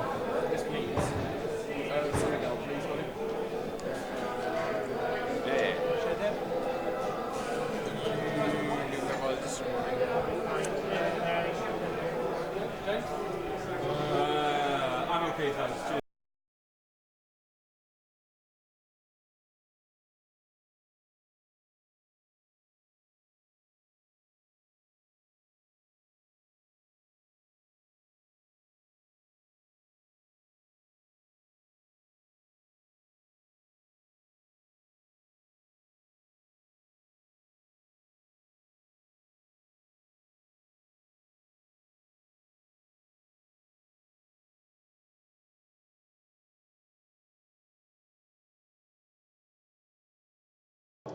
back. We're back. So we're just doing transport arrangements there. Transportation. And ladies and gentlemen, if you'd like to write in about your most sexual transportation, please do. I may indeed let you know. So we now have Chris here. We've got Chris of the Expendables. Never former. Never former. So Chris, would you like to have a few words about the games this evening? Well, I've not seen them. I've unfortunately been a filthy heathen on the big tables. Have you been playing 40k? No. I think, oh good lord, you have too. Well, you can redeem yourself somewhat before you whip yourself a heresy. On the bad thing. So, what's your opinion of the teams playing right now? Well, to be honest, I am rooting for the Bandits. Bandits cannot win. I love the Bandits. I'm rooting for them still. I enjoy the unashamed supportiveness. I like an underdog. And what do you think is going to happen in the Mariners Swashbuckler game down there? The Mariners are going to smash them. Mariners going to smash them, even though they're a Western team? Even though they're a Western team. Especially There's a lot of heresy coming from you, Chris, tonight. You've been on the 40k tables. I'm not sure I'm enjoying this from you. There's not much sexual belief going on. There's not much left to live for after you're knocked out of the league. We're not consenting to this, Chris, and after Harvey Weinstein, you're not really fulfilling 21st century regs. Who's favourite for the league in your opinion? You know what? Going in now, I've got to back a combination of the Whites or the Alkies. Whites to win it. Whites to win it there, ladies and gentlemen. You heard it here first. Even though the Whites are going into extra time. Indeed. So, Mark, who's your favourite for winning the league? I've watched them all, I've seen everything, and I reckon the Mariners. He reckons the Mariners? Interesting, even though judging by their last year's performance, they got knocked out in the semis. They got very unlucky against the Warhammers last year. But the Warhammers are gone. Ball is loose! So, what's your likely finals round up? In fact, no, let's check. Let's go, who do you think you're going to be in the quarters? We've already got the Scimitar Hermits lined up. Okay, so I think you'll beat Jerome. Sadly, for everybody else, no offense to you. That's alright, appreciate it, I'm sad about it myself. I think I'll beat Jerome. So that's the Scimitars beating the Hermits. I do believe that whoever wins out of Zealots and Whites will beat Jack. Who do you think's going to win in that game, though? I don't know, gut feeling. Gut feeling. Gut feeling Zealots, your own call there. Elves. Just because of Elves. Okay. Elves will win that game. So that leads Scimitar Zealots then. Scimitar Zealots. So on the other side, I think. Okay, Scabs. Really? That's a rogue shout. The Scabs, the firm underdog. I have a funny feeling that the Scabs will go to work. And why do you say that, Mark? They'll start punching them and they will die. Even though the Alkies are running with 15 players? Doesn't matter. Does not matter. Depending on what inducements that the Scabs go for, they will crash the Alkies. That's a bold shout there. I don't know. They're both very low tier teams, but I just have a feeling that the Scabs will smash the Alkies. So on the northern west axis, what is happening there? So we've got the Blue Chiefs versus... I think James has done incredibly well with Orcs, and I just feel that the Mariners will just pip it. It's going to be 1-0. So, with that in mind, we're looking at Scimitar Zealots and Scarabs Mariners. What do you think is going to happen there? Mariners will get past the Scarabs. Okay. And then the Zealots will get past. Zealots will get past the Scimitars. So we're having an all-out final. All-out final. And who do you think is going to win that? Mariners. Mariners will win. Mariners win. So, the most torn I'm on is the Whites Zealots game. That's very, very tense. Very tight. So my personal theory. So my personal theories, ladies and gentlemen, are that we're gonna on the eastern flank, we're gonna have the Scimitars beat the Hermits, but the Whites will beat the Zealots, and then the Scimitars lose the Whites. On the western flank, we'll have the Alkies beat the Scarabs. I think the Alkies will beat the Scarabs, and I think the Alkies will beat the Mariners. So I'm seeing Alkies Whites this final. Alkies Whites final. I mean, I'd love to see that. Personally, I'd love Alkies Hermits, but I think I can beat Jerome. Alkies Whites. Jimbo would literally love that. So we're going to go into a live commentary from PDPT. So we're on turn 16, and it is Bluetooth still 1-0 up. Wow, that's interesting. So what do we think? Are we foregone conclusion at this point, or? And semi-final. Exciting. Well, I've got my money, and some may disagree, but my money's on the Scarabs here. I think the Scarabs are going to do really well. The Scarabs up against the Alkies now. They do have to go against the Alkies, but Phil's obviously one of our more well-researched coaches, shall we say. And I think, but they are vampires and they are undead. So at the end of the day, they've got nothing to suck on. So fair enough. It's a good point. So I think the blood-sucking ways may have got them into a bind at this point, and the hypnotised gaze doesn't really work if your opponent has no eyes. It's a valid point as well. So my money. For whatever I have left in my kitty that after I spent it on wolf pants is securely on the Scarabs. So with that in mind, looking at the southeastern part of the grid, who do you think is going to win with the with the Zealots Whites match going into extra time? Well, that could be anybody's game, and I think that's going to be up for the dice, really. I think that one. It's old Knuckle there is going to have to decide that one, I think. So in the northeast, we've got now the Scimitars Hermits. Who do you think is going to come out there? Scimitars. And what do you think Scimitars beat? I think they might be able to just get around the enemy. If they can get around, I think they're more agile. I think they'll be able to, if they grab the ball and run with it, they'll be able to take that one home. See, that's interesting to say because Scimitars coach never plays running plays. Yes, exactly. If they could actually maybe do that, that would be great. Interesting thoughts there. So I don't know.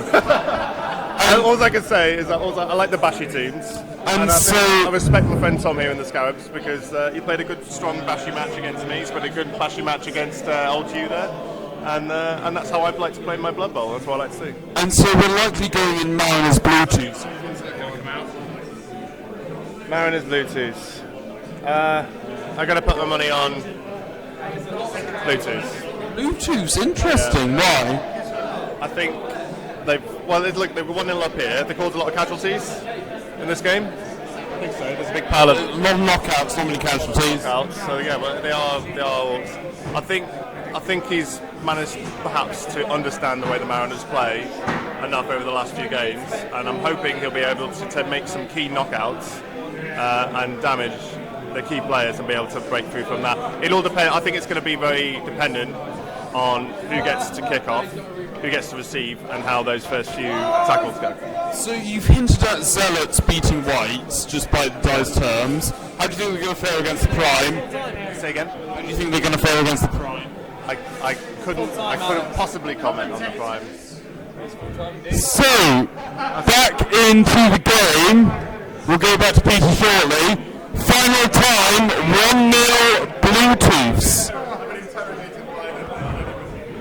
Match. Good play from everybody. The Bluetooths were the favourites and they won and they deserve to win. So congratulations, James. We'll go to the post-match interviews. First we'll go to the loser. Chris, do you fancy coming out having a few kind words? So Chris, how do you think you could have done that match better? What would you change in hindsight? That was a lot of bash. That was a lot of nice. Mark's going to show me after this game the 3 ways they're going to have scored. To be honest, I didn't see that as a new player, but I think just for ladies and gentlemen watching, Chris, this is his 13th Blood Bowl match. He's still very new to the game, and to get to the round of 16 is a true credit to his playing ability as a natural player. I think where I went wrong was losing the blodging blitzer by putting him on the touchdown and then being pushed off. As soon as I saw that was a big mistake. And you had so many players knocked out. And how do you think James is going to do in the rest of the league? Who's he against next? He's probably up against the Mariners next. I reckon he's a good player, he's intelligent. Orcs are very slow, but I think James sets up his team really well. Can you see him going all the way? I reckon he'll get to semi-finals. Semi-finals, not finals. Interesting fighting talk there. Right. Over to the winner, James, the big man from the Orcs himself. So James, how do you feel that game went? Well, the opposing Orc team tried to pass the ball and actually work the ball, so I think enough said, really. And you look at that in a damning and denigrating term. I have 0 completions this season. Didn't even try. That's quite heroic in its own right. If you need to, yeah. So, if you were playing in the Bandit steps, what would you have done differently to stop you? I think there were a few GFIs that could have been made to get people into scoring positions. I think, a bit of unnecessary ball handling. I'm going to give Chris a few tips now that he's out of the picture on Orcs, on Orking. And but I think it went reasonably well. I think the bomber could have done more damage. Could have done less damage, let's be honest. It was a bit of a pain. It was a constant threat. The chainsaw was also a bit of a pain, but managed to get rid of him. And I'm just looking at how many knockouts I've got. There's 6, is there? I've got no Kaz though, so that puts me in a bit of a bad position next game because I've only got the only SPP I've got is from the MVP and the touchdown. It's a low-scoring game. Yeah, and I think I'm already a lower team value than the High Elves over there, so that game isn't finished. So maybe actually, to be honest, an Orc team with a bribe is quite a big thing. It's fantastic. So, how do you think your game's going to go against the Mariners or Swashbucklers? And odds on it's going to be the Mariners.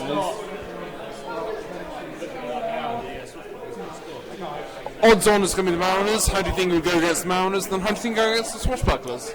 I think my Black Orc, one of my Black Orcs that's got block, who's missing next game, I would rather have him against the Dwarves.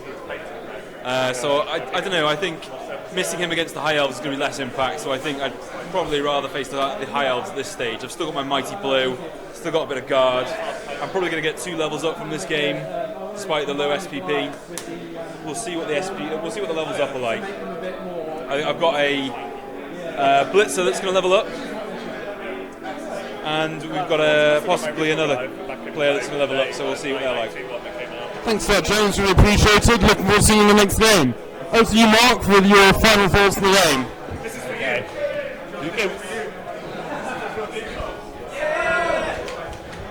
It went how I expected it, to be fair. 1-0 or 2-1. I thought it would be that way all around. I kind of expected the Bandits to score, though, in the first half. Yeah, so did I. I think they were hampered by their coach's lack of vision, I'm not going to lie. No, not lack of vision, just couldn't quite see the touchdown. Couldn't quite put the players into that position to score. So it wasn't necessarily a lack of vision, it was more, maybe it was a lack of knowledge, but just didn't see that he needed to be further forward to score. And that was what changed the game. Yeah. So sometimes it is just always thinking that turn ahead. With Blood Bowl, you don't really need to think more than one turn ahead, normally. Unless you're a slow team like Orcs, you probably want to think 2 turns ahead. But only in terms of positions where your players are. Because if you're 8 squares back and you've got a movement 5 player who can score, you want to be at least one go for it away from that. Even alright, it sucks if you roll a 1 on that go for it to score, but at least you gave yourself the opportunity to do it. Very valid point there, Mark. If you don't have the opportunity to do it, you get it. And that can be done by people pushing you away. If I was Chris, I would have gone for the 2 go for it. That's to stop him from being pushed too far. If James had pushed him, he would have been too far to score. So you go for it twice in that half.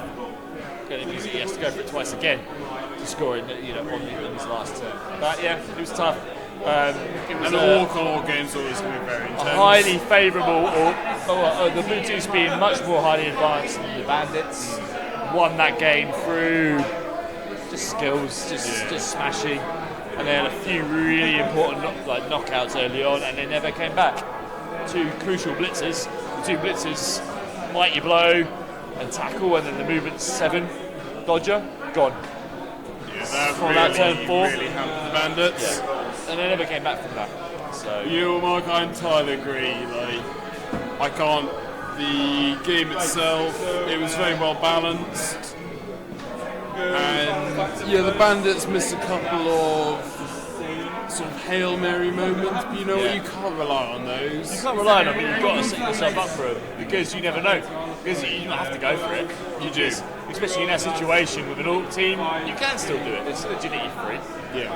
It's still free ups to catch. I mean, that's the only thing I've changed in the Bandit specific coach position. I think given that he was playing with 8 players so much the second half, Chris was in a really difficult position for most of the game. And tough on the back foot all the way. I think he did a damn good job in the circumstances. He was unlucky to score, but equally he never really set himself up to score. If he in that second half, if he'd run round and caught that ball, that would be a real game changer. I mean, it would have been a player with the ball, run down the pitch. I know that James would have. There were no players who could mark him. No players marking him, he would have gone. Yeah. And the issue was that James had players to go back and get him. So relying on dice, but it's better than not relying on dice, because you're going to have no ball. So. Anyway, ladies and gentlemen, thank you for your time. I've been Alex Big Cat Lapper, this has been Mark Commish Hampson. We've had a great time doing the presentation tonight. I hope you enjoyed it yourself. You can say good night. Hope you have a lovely evening. Good night, take care. Thank you Alex for joining me. It's been hilarious. So, off we go. See you next time.